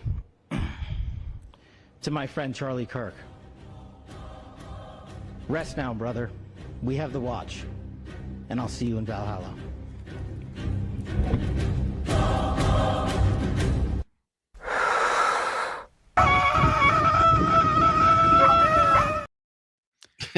It kind of makes sense why he's cross-eyed now, because he's blowing the shofar backwards. The thing that goes like between his eyes, he's kind of like focused on that thing, like he can't keep one eye away from looking at it. What was that movie, the Jerk, where he had the clip and it made right, the optograb. The optograb, yes. And I had what he's up to now. This Kash Patel, of course, he's done looking for any files, of course. And the Charlie Kirk killers. He wants to make sure that we need America to wake up. America to wake up and prioritize Israel and bring home Israel. We're not occupied. America first, right? Right. I mean, that's what I want my FBI director to be prioritizing. Yeah. You need to wake up. You need to wake up and prioritize Israel. Then you got this guy's everywhere now. But where does that come from? You know, there's a difference between dumb and ignorant. Dumb is that a person cannot process information. They just don't have the capacity. They don't have an operating system, if I put it in computer language. Ignorance is that the data isn't there.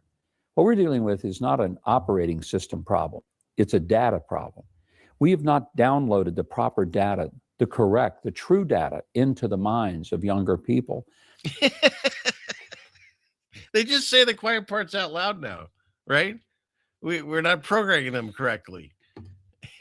Gosh, yeah. I mean, that's a little bit on the nose, isn't it? Yeah. We need to get new programming in these children coming up. Which, I mean, of course, not ironically, but like right on message, that he went to try to propagandize 1,000 Christian pastors, right, in order to go back and tell everybody, "Oh, Israel's great. This is the place. We got to protect this place. It's totally God's land, God's people." And I think, again, I mean, I think honestly that shows me that they've lost this generation. They've clearly lost the culture war as far as what the Zoomers think about Israel. I think that, I mean, I don't like to be pessimistic, but I think that there's no Hasbro messaging that's going to change people's minds. So I hope and pray I'm not right about this, but it seems like another 9/11 situation has to happen. Well, they keep threatening that too. Yes, for sure. Yeah. And I'll tell you something. The reason I started reading the Bible was because I'd watch all these different live streams and stuff, and they'd always talk about good versus evil, God versus Satan, and don't read the Bible. Well, you tell me not to do something, that's the first thing I'm going to do. Like, I think we've talked about that. You're going to do that on your stream. Say, don't watch this, and then I'll watch it. Yeah, don't watch this thing. And so they tell you that you can't read certain books because it'll mess with your mind, or you'll be called a racist or whatever. But the little mustache man wrote a book a long time ago, and just like they never translated his speeches, if you ever actually read what he's writing, it's shocking. And that's all. Like, I thought he was supposed to be crazy.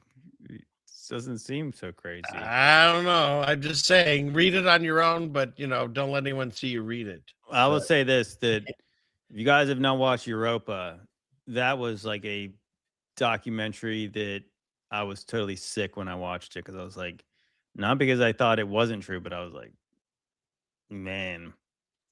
I mean, you kind of see like how propaganda goes, where like when they push you so hard in one direction, your natural reaction is to say, after doing all this research, is saying, That is probably the biggest lie that they're trying to tell. And of course, you know, in this community, that's not the biggest lie, but I mean, that is the generation of the boomers, and of course, like Generation X, my generation.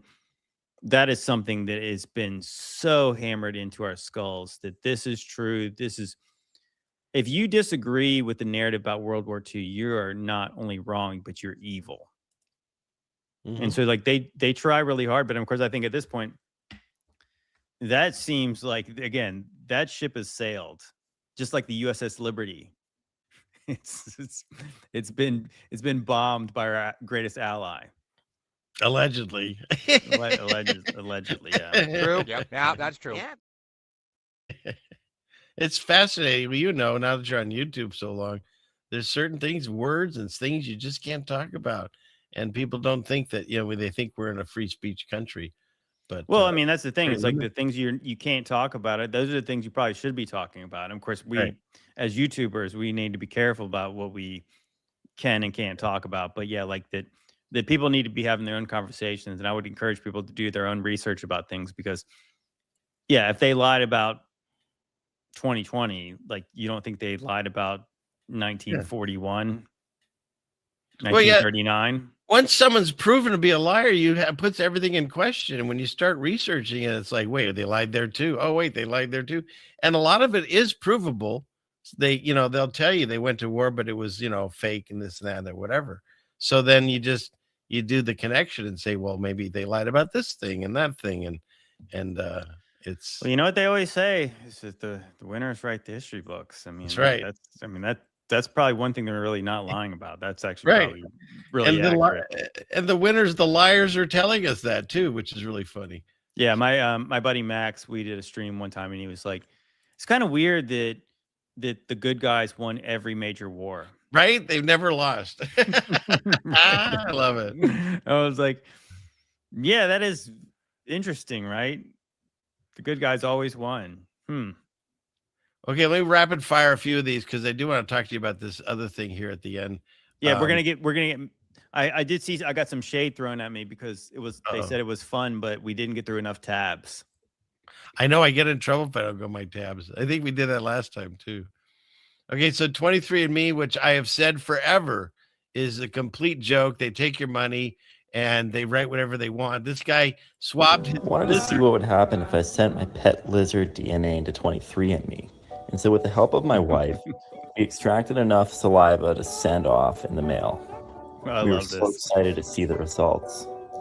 After about 3 months, we were shocked. My lizard was 51% Ashkenazi Jewish.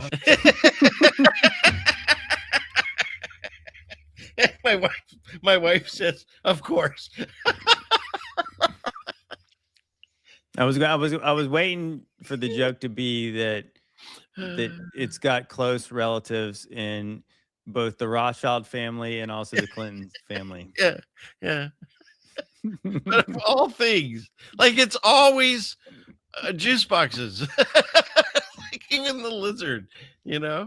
So anyways, we're just going to stop it there because it's too funny right there. And then, and then of course we know that they say that I don't necessarily believe they have the technology to clone, but I do think that they mess with genetics and stuff to get like everyone from the same bloodline and all that. But what I wanted to cover more, and we'll skip that one, is this: we're so far down this ridiculousness of AI that, what is that movie, Minority Report? Where they make you look like you're doing something you're not, like capable of today. I mean, you can be anybody you want. You can change your clothes. You can change your face. You can change your voice. Whatever you want to do, you can do that. I think this is pretty cool. Yeah, it's really cool. Pandora's box is open. And then you can talk about catfishing.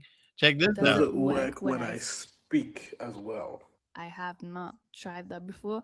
So let me try it and see what it looks like. Does it work when I speak? I mean, we can't believe anything that comes out. No, it's scary. That's what I said.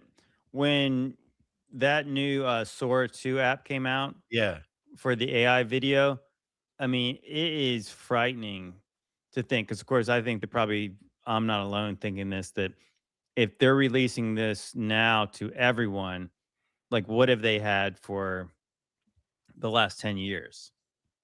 What do they have now? Right. That they're not showing us. Right. I mean, because I don't think they're giving that. We're not getting first dibs on this. So they've had this. So, I mean, there's definitely some issues with some of the AI videos. But the way I thought about it was that imagine you think about like for like dash cam videos, like Ring doorbell videos, like, the body cams. Man, that would be impossible to suss out what's actually true versus what's AI. Yeah. We're way past that, right? Real quick, I saw, what was this that you want me to post the link? Was it the lizard link? Is that what you wanted? If it's a lizard link, I'll post that one in there. Just let me know. And then what's this one? I forgot what video I pulled. Oh yeah. and again, it's more of the morphing of our theater with movies and the real stage, as you want to call it. Trump just came out with his own version of Hunger Games, I guess. I know him. The Patriot Games, which is also, what is that Tom Clancy novel about nuclear? Right. Mm-hmm. Select one courageous young man and woman. One young man and one young woman from It's each the same state word. and territory. Hunger Games. The first ever Patriot game. We have never seen anything like this, and we will never see anything like it again. You'll never see anything like it, and you'll never see anything like it again. I mean, they're just morphing into the same thing. They just quote movie lines now. Yeah, we're gonna get Brian Demon Racers to be our tribute because he can. Nice. He's got the nunchuck skills. He has the nunchuck skills. Yeah. Mm-hmm. Okay, what's next? And then in the movie Idiocracy, which is basically it's a story of our life now. There was a show called Ow My Balls where people kept getting hit.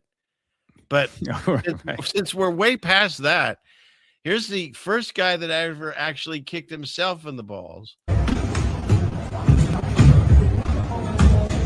The robot's doing whatever he does.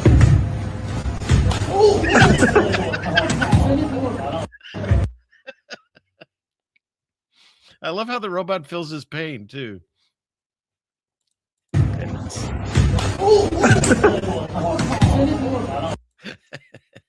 The guy who created that robot needed to get kicked in the nuts. Yeah, right. Well, he did it himself.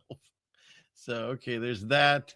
And then, you know what? We don't have time for this, but you can look into this if you haven't, JT. One of the Mandela effects is the Monopoly man no longer has a monocle. And yet, right. Yeah, I've heard that one. So yet this commercial, which just came out for Creditify, someone needs to get fired because they put in the monocle. Right. Is that like the meme from Once Upon a Time in Hollywood, the Leonardo DiCaprio? Sitting on the couch. You know what I'm talking about? When he sit on the couch when he's like whistles and points at the TV. Oh, right. Okay. I didn't hear. Yeah, you're right. Yes. Yeah, exactly. So that's what that is. All right. So get rid of that. Just for those of you, Christmas is over, but I'm, getting up there in years, and this is the first time I ever knew that the German version of Jingle Bells is literally Schlittenfahrt. Glocken klingen hell. So I don't know. The 13-year-old humor in me thinks that's funny. Yeah, I like that. Yeah. So then got a good ring to it. Thank you. And then you talked about the large churches. We want to see what's going on. Here's a German church that decided during their Ob das Publikum im Kirchenschiff diese Passion teilen kann, die 50-Jährige bleibt gelassen. But they're showing Bis dann ist es soweit, Stange frei. And you wonder why people are resilient when we talk about God and Jesus and the Bible. Nach dem Auftritt ist die Stimmung in der Gemeinde. Religion is, and it's not. This is to keep you away from finding spirituality. Is this? Look at that. Imagine going to a church service and seeing that. Joel Osteen's church. Right? Joel Osteen's. And I wonder how many people run up and throw dollar bills. You know what I mean? So Good grief. But, then this was sent to me, I think maybe still another listener or viewer that, did you know about geofencing? This is where they target an area with ads. And so they were targeting like these 3 churches that are Christians and targeting them with propaganda about the special people, basically. So I just find it interesting. Yeah, that seems like something is happening everywhere. Mm-hmm. So just, people know that that's happening in a theater near you. And once in a while, God has a sense of humor. And the dragon at Disneyland caught fire and burned up. Phantasmic fire puffs. So, that's kind of, for once, the dragon symbol is yeah, nice. Right? So I thought that was pretty. It's kind of like the Statue of Liberty in Brazil falling over. Right, which I didn't even know existed, but suddenly it's there falling over. There. If you ever look into that, there's lots of Statue of Liberties around the world. All over, yeah. That and obelisks, they got those all over too. Okay. Eiffel Towers. I did a whole show on Eiffel Towers. They're all over the place. Oh, there are? Yeah. So I haven't looked into that one. I'll have to do that. And then, of course, if you truth any long for a length of time, they tell you everything is bad for you. So I thought this was pretty funny. This is me watching my family cook with seed oils, enriched flour, nonstick pans, aluminum foil. I mean, they literally get to the point where you can't eat or drink anything. Where's RFK been? I don't know. He was supposed to get rid of the ads of pharmaceuticals on TV. So I'm still waiting for that. We're the only country that does that. How's that going? Yeah. That and Hillary going to jail, I guess. So any day. And then just to show you why they can be so effective when people live their whole lives on the televised vision screens. Did you see this? Thousands of people gathered at the Brooklyn Bridge because TikTok told them they were going to have a New Year's Eve celebration, and it wasn't true. All these people waited for the celebration that never happened. That's great. That's brilliant. Did they tell them they could buy it afterwards? What's that? Oh, yeah, right. Exactly. They tell them for sale. If you didn't see the fireworks, we'll sell you the bridge. Yeah, that was in the. I mean, amazing because the people. That's why I've never studied either. The people that go to Times Square. Oh gosh. And they stay there for hours or like a day or two, and they ended up like having to they wear diapers to go to do that. Yeah. Talk about that's got to be one of the levels of hell that you would go there and stay in one place with that many people. I've been to Times Square one time and I went during midday just to go see it. And at one point, I think we walked, actually, no, I take that back. We walked over there at one point during the night and just on the sidewalk, I was getting way claustrophobic. I hated it. And I can't even only imagine what New Year's Eve would be like. Oh gosh, it would be so horrible. And so not only is it crazy as that is, imagine having that same experience, only there will be no fireworks. All these people just did this. Look at how many are here. Just all the diaper wearing, but no of the fun. All the diaper wearing with no explosions. Or maybe some explosions, but not those kind. Nice. Yes. Okay. And next, let's see, we get rid of that. And this, I'm not advocating this. I'm just putting this information out there. Apparently, some people are using drones to cover up cameras everywhere. I'm not saying that's the thing to do. I'm just showing. Resist. I like it. Yeah. Okay. And then, and this is my dream job. And I don't know how this person got it, but it looks like a karate school. I don't want to play because there's music, but can you imagine that's what you do all day? Is that a Jedi?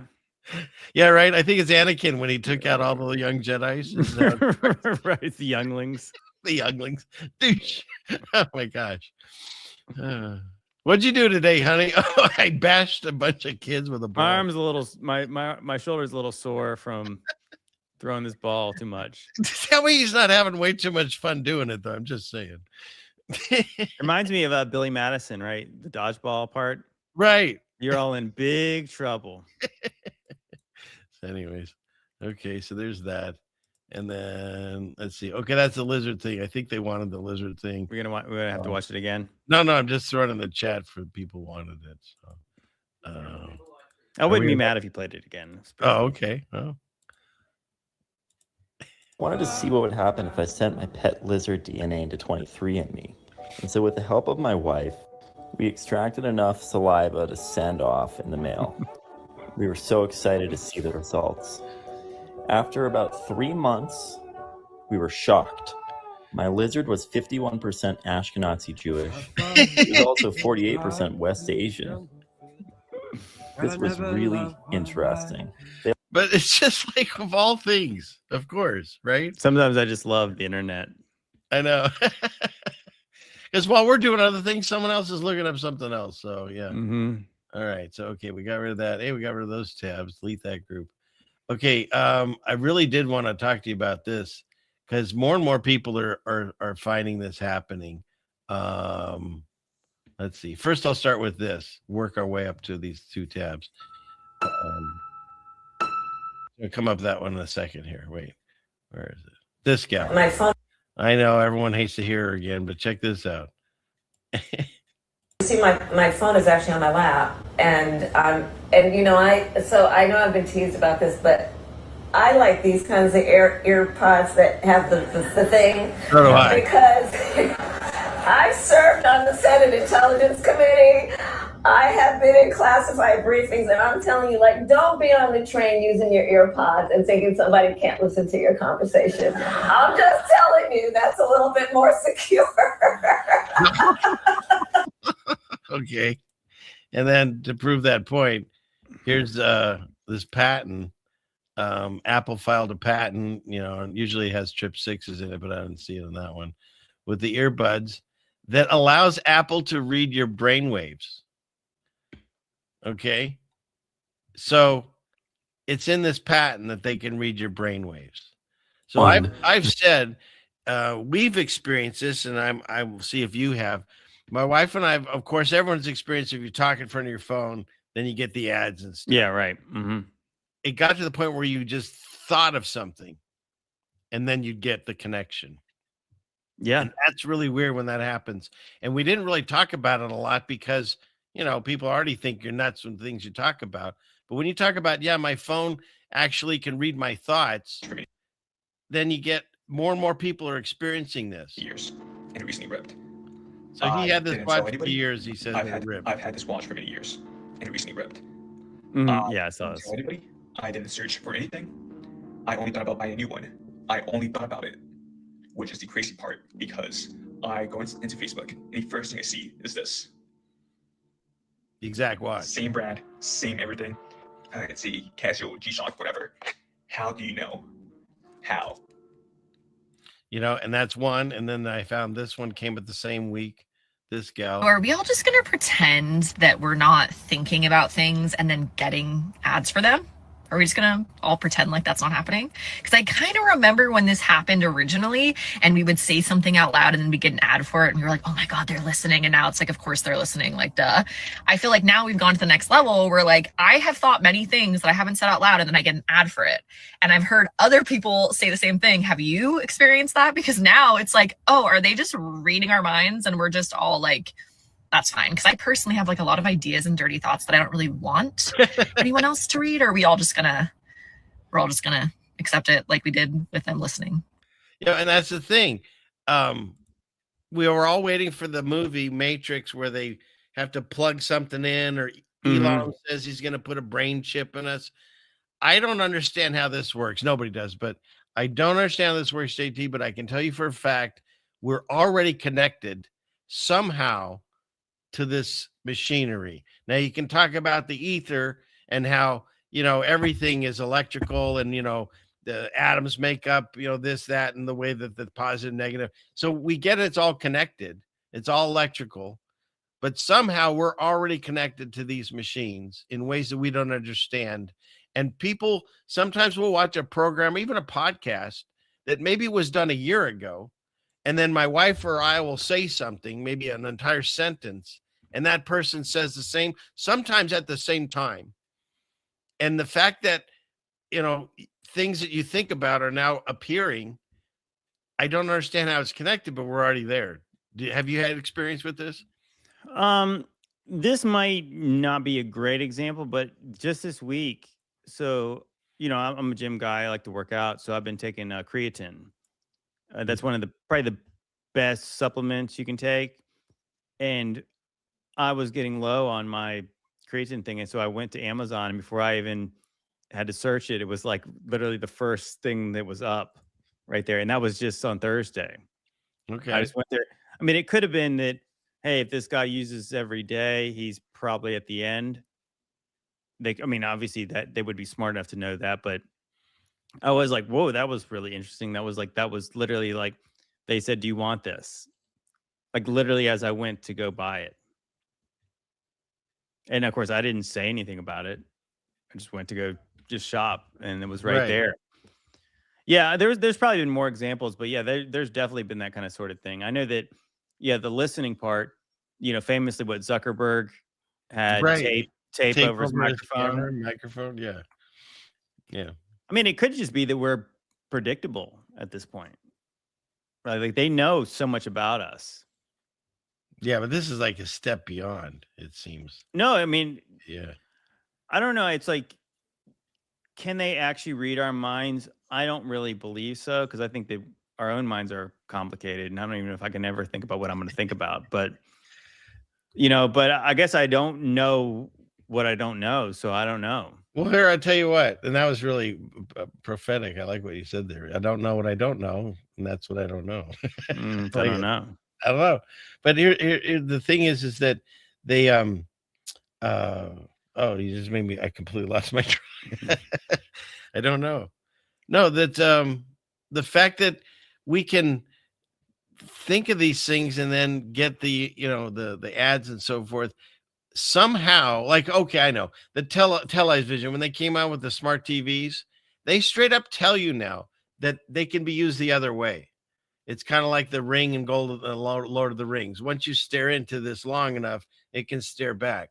And so it's like the Palantirs. Yeah. Yes. And if you look, so if that can be a two-way system, then it makes sense to me. Somehow we're connected to, because we're with these machines. Somehow we're connecting to it. I can't explain it, obviously, but it's interesting.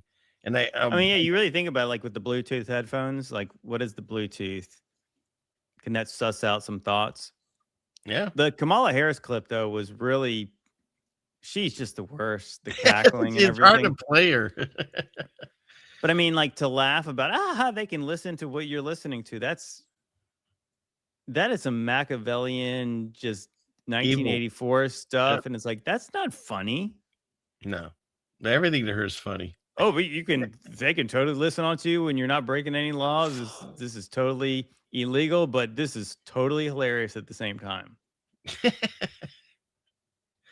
Real quick, I wanted to thank, I think I've hit everyone, but Mad Meeks, he's done 4 of these. So thank you. God bless you. I really do appreciate my fans and people that donate. So,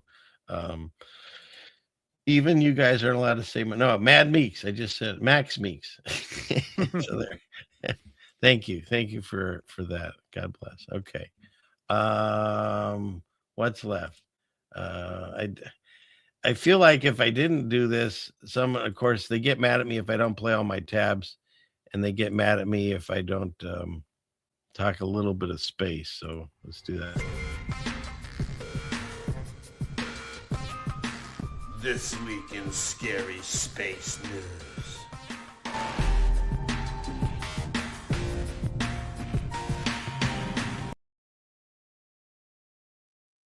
I only had a couple.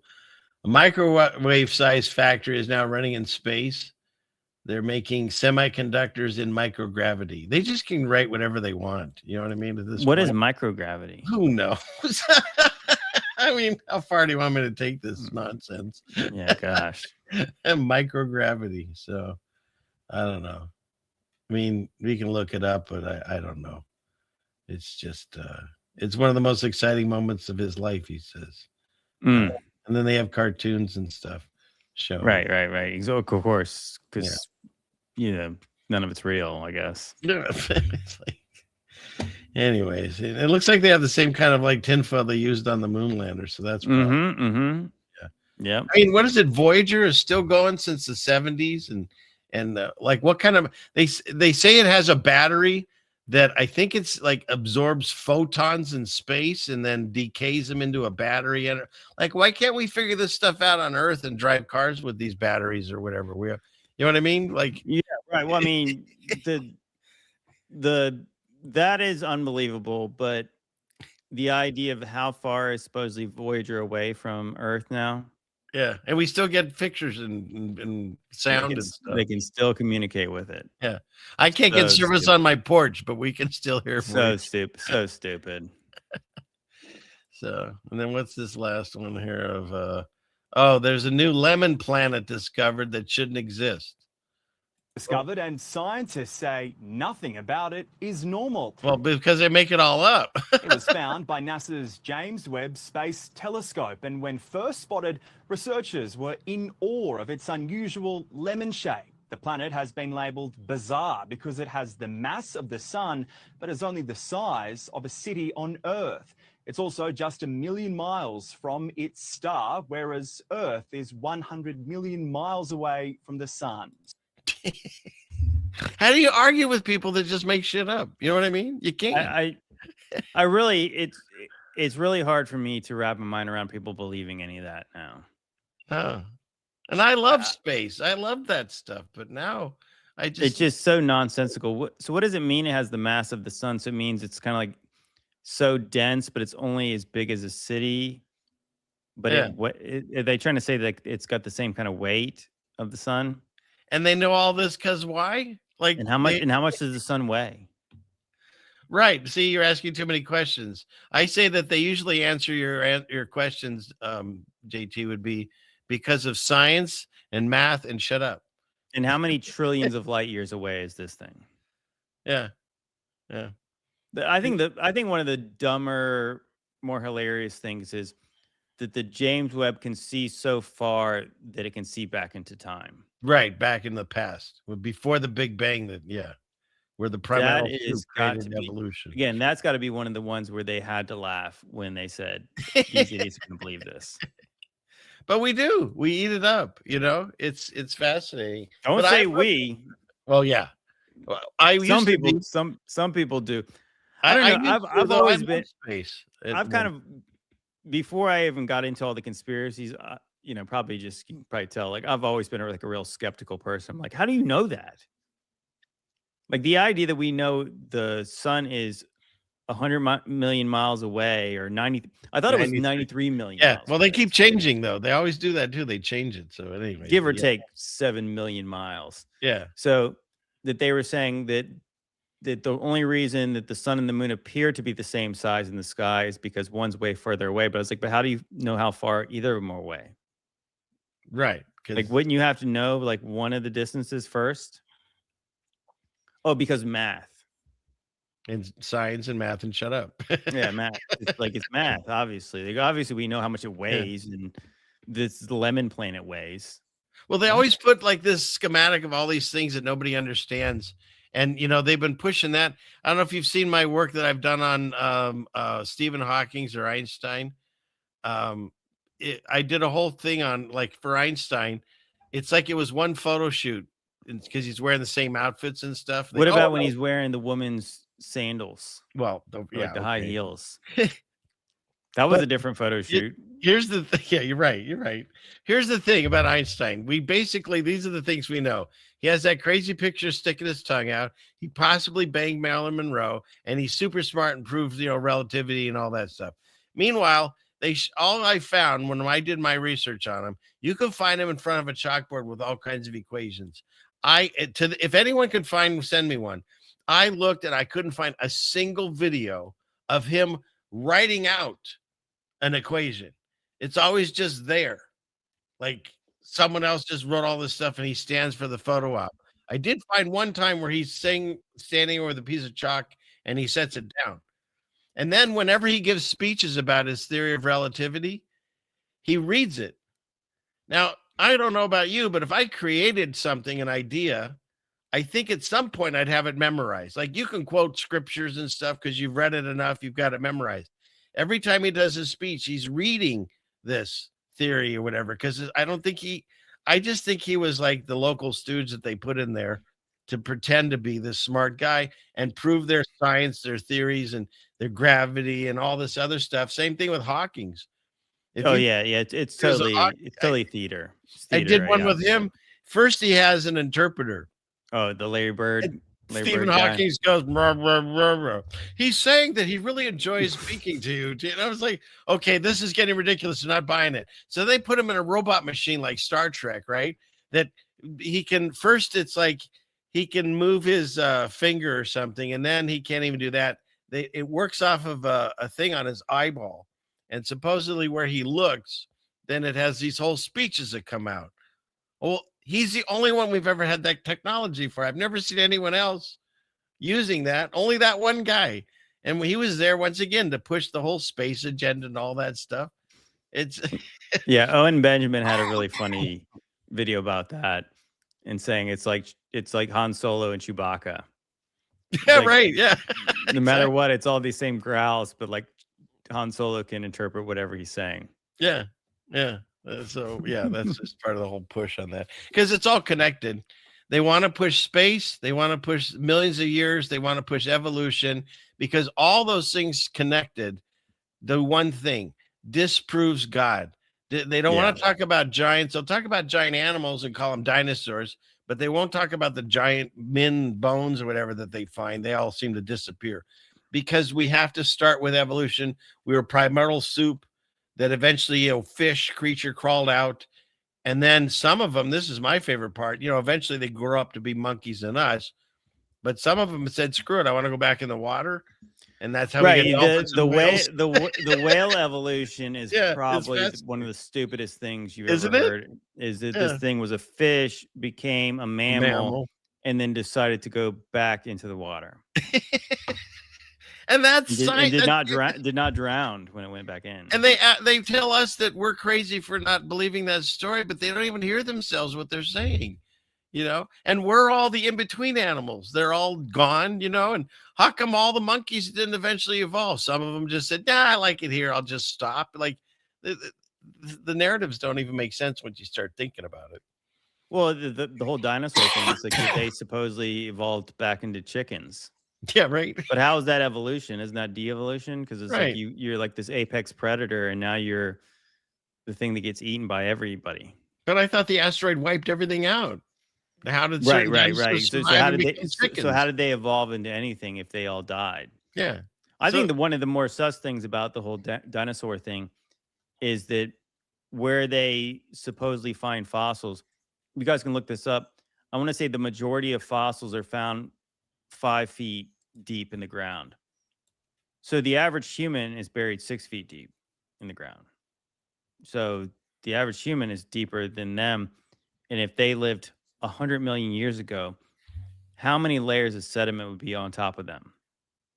They find so many of them right at the surface. Right. And I can't help but think that part of this might have like coincided with the mud flood. Because that's what I wonder. That's kind of a topic I've been really wondering on my channel, is that, I've long suspected that kind of the ancient megalithic structures, like the really biggest stones, like, the kind of stuff in Peru and Baalbek and, in Egypt, that I thought, those things were probably antediluvian.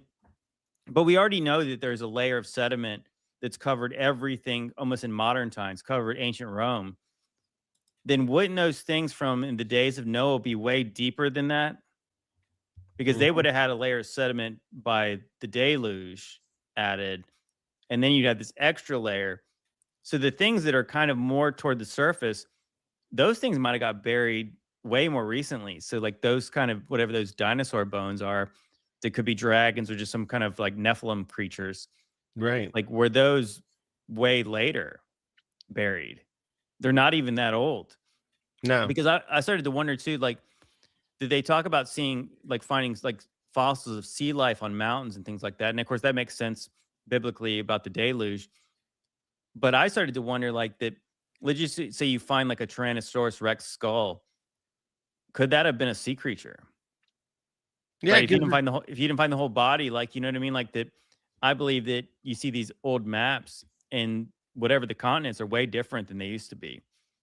And don't forget, the map makers would draw all these monsters and stuff. Like, are they all high on mushrooms? There's I mean, sea monsters it's on supposed to be a every real old map. serious thing, and they're drawing. You know what? If this map needs a sea monster, or how about a half man, half horse? Yeah, or, it needs Poseidon, and it needs a Kraken, and it needs a Leviathan.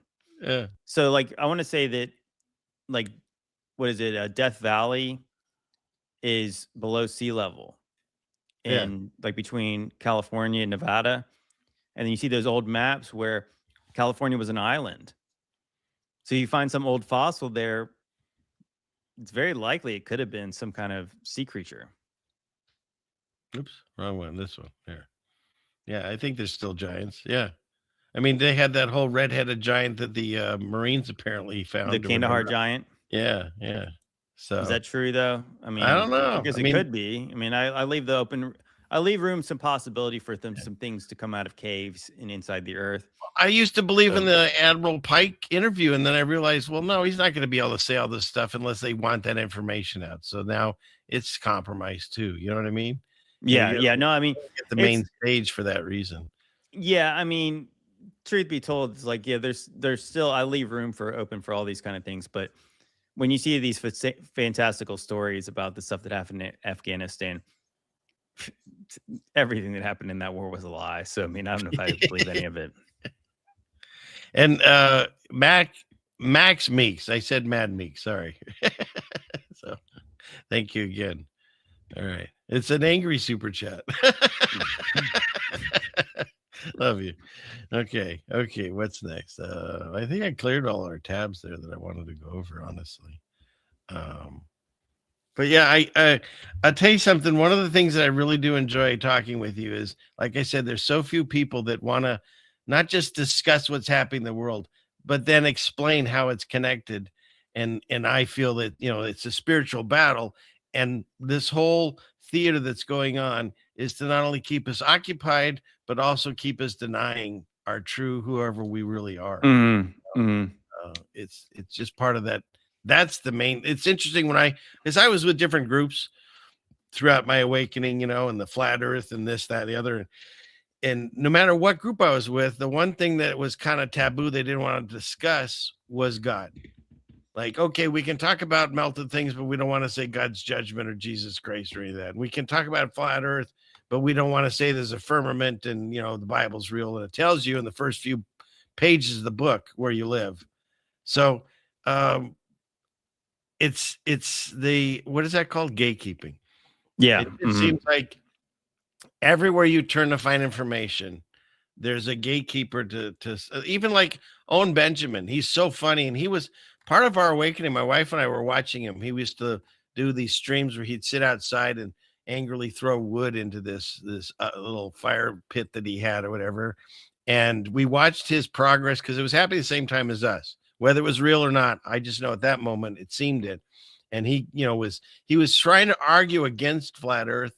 And then people kept hitting him with stuff. And we watched his progression at the same time we were doing it. Yeah, his supercut of those videos is pretty funny. Right. But then I also understand there's a whole thing where he had people send him money and he bought property and whatever went down there.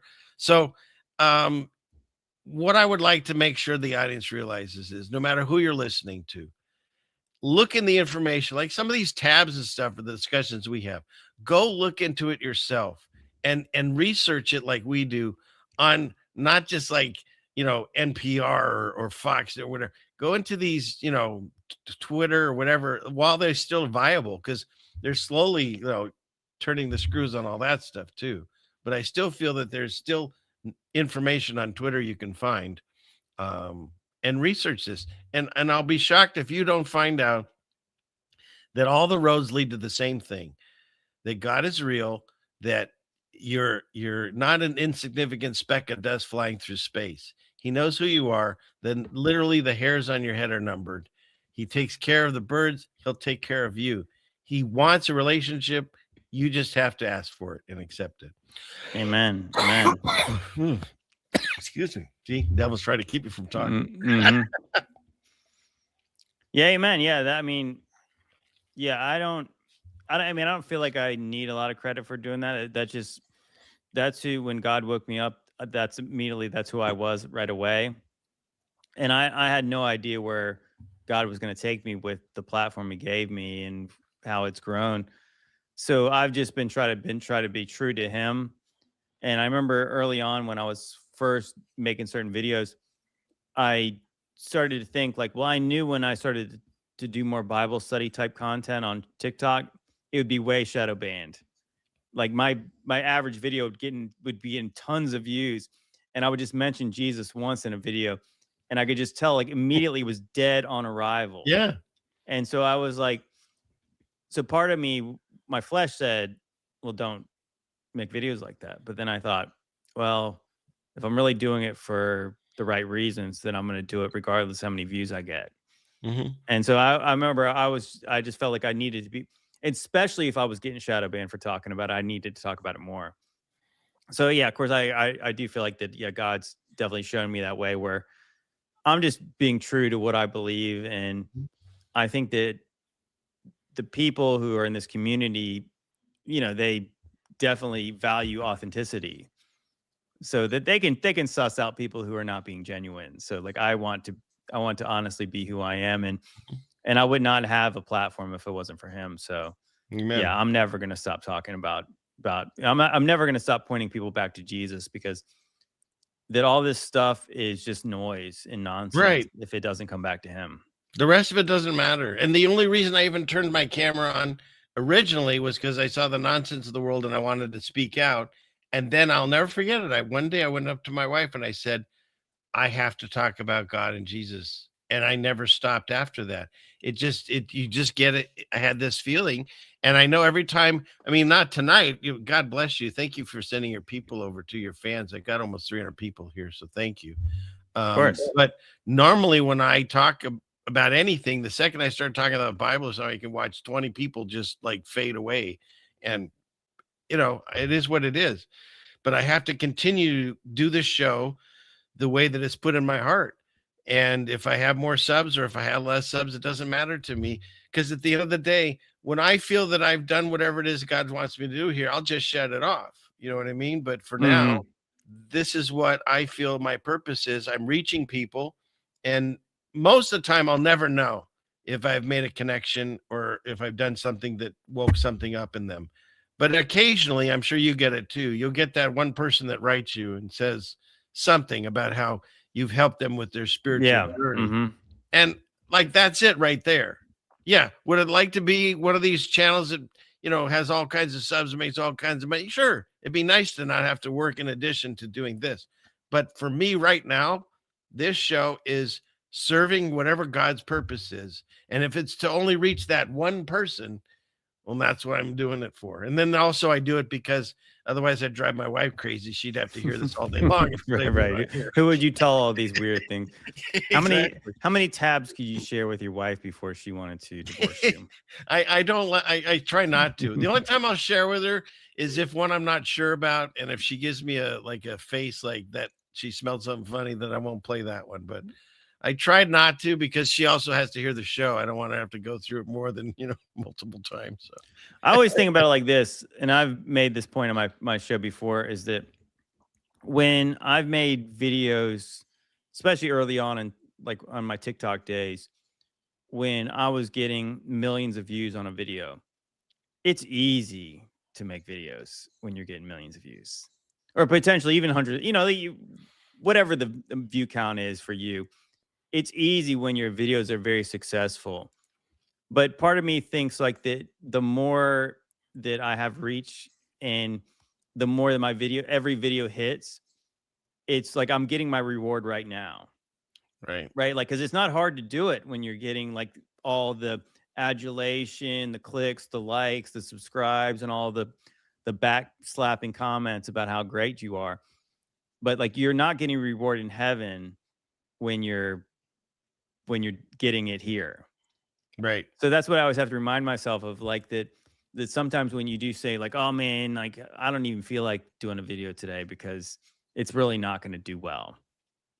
And it's like, so why are you doing it? Like, so like you always have to ask you why, like, because I feel like that's always been like the trap for me, is that the more my platform has increased, that I could be doing it more for me, that I'm doing it for him. So I always have to remind myself of like why I started doing it. Right. And so, yeah, like I want my reward in heaven.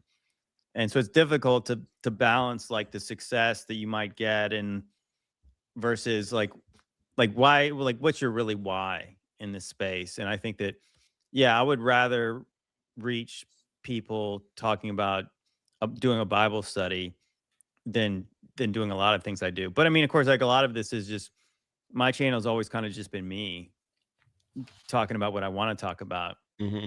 And I get complaints when I don't talk about Jesus because I was talking about Stranger Things. Right. Like, why don't you do a video about Jesus? Yeah. And it was like, I talked about Stranger Things because I just watched it, and I had a Bible study podcast that was like following it like in 2 hours. Yeah. But, you know, like, so you know, it's kind of like what Jesus said. John the Baptist ate no meat, drank no wine. They said he had a demon. Son of Man comes eating and drinking. They say he's a glutton and a drunk. And I'm like, well, you know, like sometimes you can't win, but it's like if you're doing it for the right reasons, it doesn't matter what anyone else thinks. That's very true. Yeah, because that same thing, we get in trouble. Like, I really had a fun time kind of geeking out with you about superhero movies, but you know, we can talk about other things, but you can still relate it to the conversation about spirituality. But you know, I think everything's really. I mean, that's what I said. Yeah. That's why I really. That is a curiosity and a connection thing that God has given me that I always can relate it back to everything that I'm always talking about. And it was funny that I'm sure you probably got it where like YouTube gave you like a year wrap up. Yeah. And they talked about like your kind of content viewing. And it said something like that. It said that I am most likely to make obscure movie references. And I was like, that's pretty accurate. I mean, like that's, and this is just based on my viewing habits. It's like, Right. well, obviously they watch what I said. It's like, that's literally that's my bag. That's what I do. Yeah. Well, that's the thing. I think that part of it, why we get along really well too, is because I'm sort of what I didn't even know was called a latchkey kid growing up. So I have all the TV and movies and stuff, all jumbled around in there. And every once in a while, you're like, oh, that connects to this and connects to that kind of thing. So that's how I have all these clips with my favorite handlers. So exactly. All right. Just to remind everyone, Information's out there. All you have to do is let it in. that's the way I feel about the Bible, about everything. You or myself or any of these other wonderful people that present this information, people will take the meat and spit out the bones. But the main takeaway is look into it yourself, because that's how you're going to finish your journey and find out, where it all leads. Because they want to make you think that religion is where it's at, or they're just constantly trying to keep people from actually discovering the realness of God and your own spirituality. You don't need anything. You just need a quiet moment to talk to God. The Bible, I think, is an amazing tool that he left us. There's so much information about your history, about your present, and potentially things in the future. And also there's, like you were mentioning today, like things in Psalms and in Proverbs and stuff, some really great information in there. I love the stories in it. I think they're wonderful and exciting and funny and stuff. So it's a great thing to do. And I would read it now before it gets too corrupted, but you don't need that to make that connection. If you want to make your connection to God, if you haven't already, just do it tonight all by yourself. Leave your phone out of the room, shut the door, turn off the lights, and just sit there in quiet and then talk to him. And I'd be shocked if you didn't have that connection that he tells you will happen. So. Amen. All right. Well, I don't want to keep you on a marathon. You've been very gracious in coming on a second time so quickly.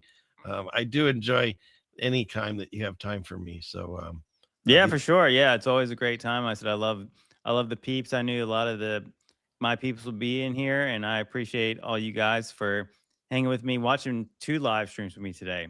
Yeah, right. 4.5 hours worth of me today. Yeah. You guys are great. Time to take a break now. Yeah, right. Yeah, a little bit. Yeah, this is the 3rd. I recorded with Aaron today too. So yeah, like I'm about 5-ish hours of podcasting today. So yeah. Well, I appreciate probably should turn in. I appreciate you coming on at short notice. Thank you very much. And do you have anything else you want to mention on the podcast coming up or something that you got going? No, I mean, obviously, I'll probably be streaming with Brian tomorrow, talking about God knows what Brian wants to talk about. But yeah, like I'll be there around for tomorrow. And yeah, hopefully I'll see you guys soon. Yeah, of course, if you guys follow me, I did release the newest episode of JT's Mixtape is on Patreon. So if you follow me over there, you don't have to support me, but if you want to, you get the episodes early and uncut. So we can talk about the things that me and CFM are afraid to say on YouTube. But yeah, like there's definitely some good stuff that's going to be cut for YouTube this week. But so that's there. But yeah, otherwise, yeah, I appreciate you guys hanging out. And of course, you guys know where to find me. Excellent. All right. Well, let me just end out by saying, dear Heavenly Father, please continue to watch over us and guide us through these times. There's some wild times, but we know, having you with us, it keeps that joy in our hearts, even when we're exhausted. I was feeling way down today, and knowing that I was going to have this show tonight with JT and with all you wonderful people in the chat, it really uplifted my spirits. And that's the way I feel. Once you make that connection to God, you get this joy in your heart that it's unbreakable. And so, yes, we're going to have troubles. We're going to have sickness. We're going to have moments of doubt and pain as our Lord and Savior did. But just know that God's here. He's here right now. He's there. He's more than anything. He's loving and he's patient. And that's what we have to remember. We have to stay loving and we have to stay patient until the time at hand comes where everyone that's supposed to be finding out the truth of the way of the life through Jesus Christ will find him. And we just have to wait for those moments and pray for the people that haven't found it yet, that they will find it. And I thank you so much for the blessing of my voice that I can do this for whoever's listening now and in the future.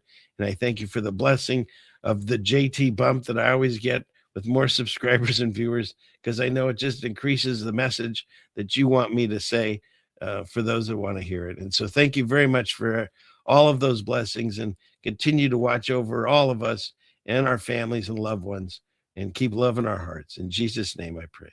Amen.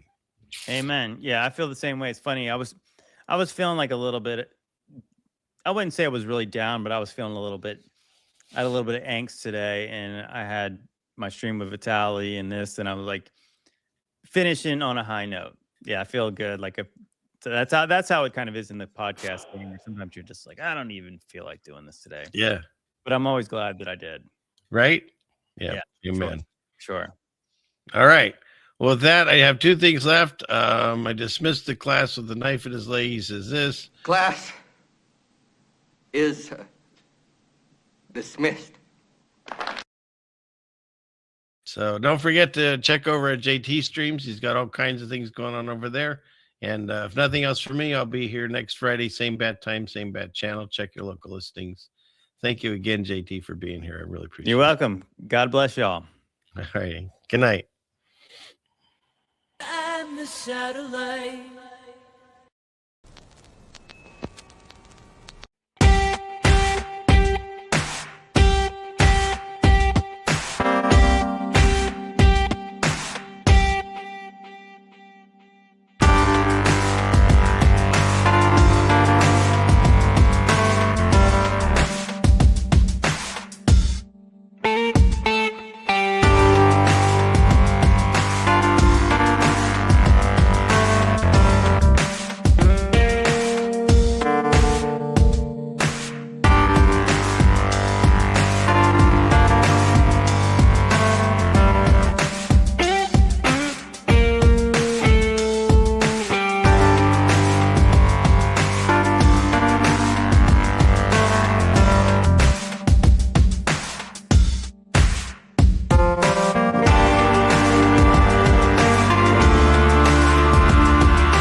500 years ago, everybody knew the Earth was flat. Satellite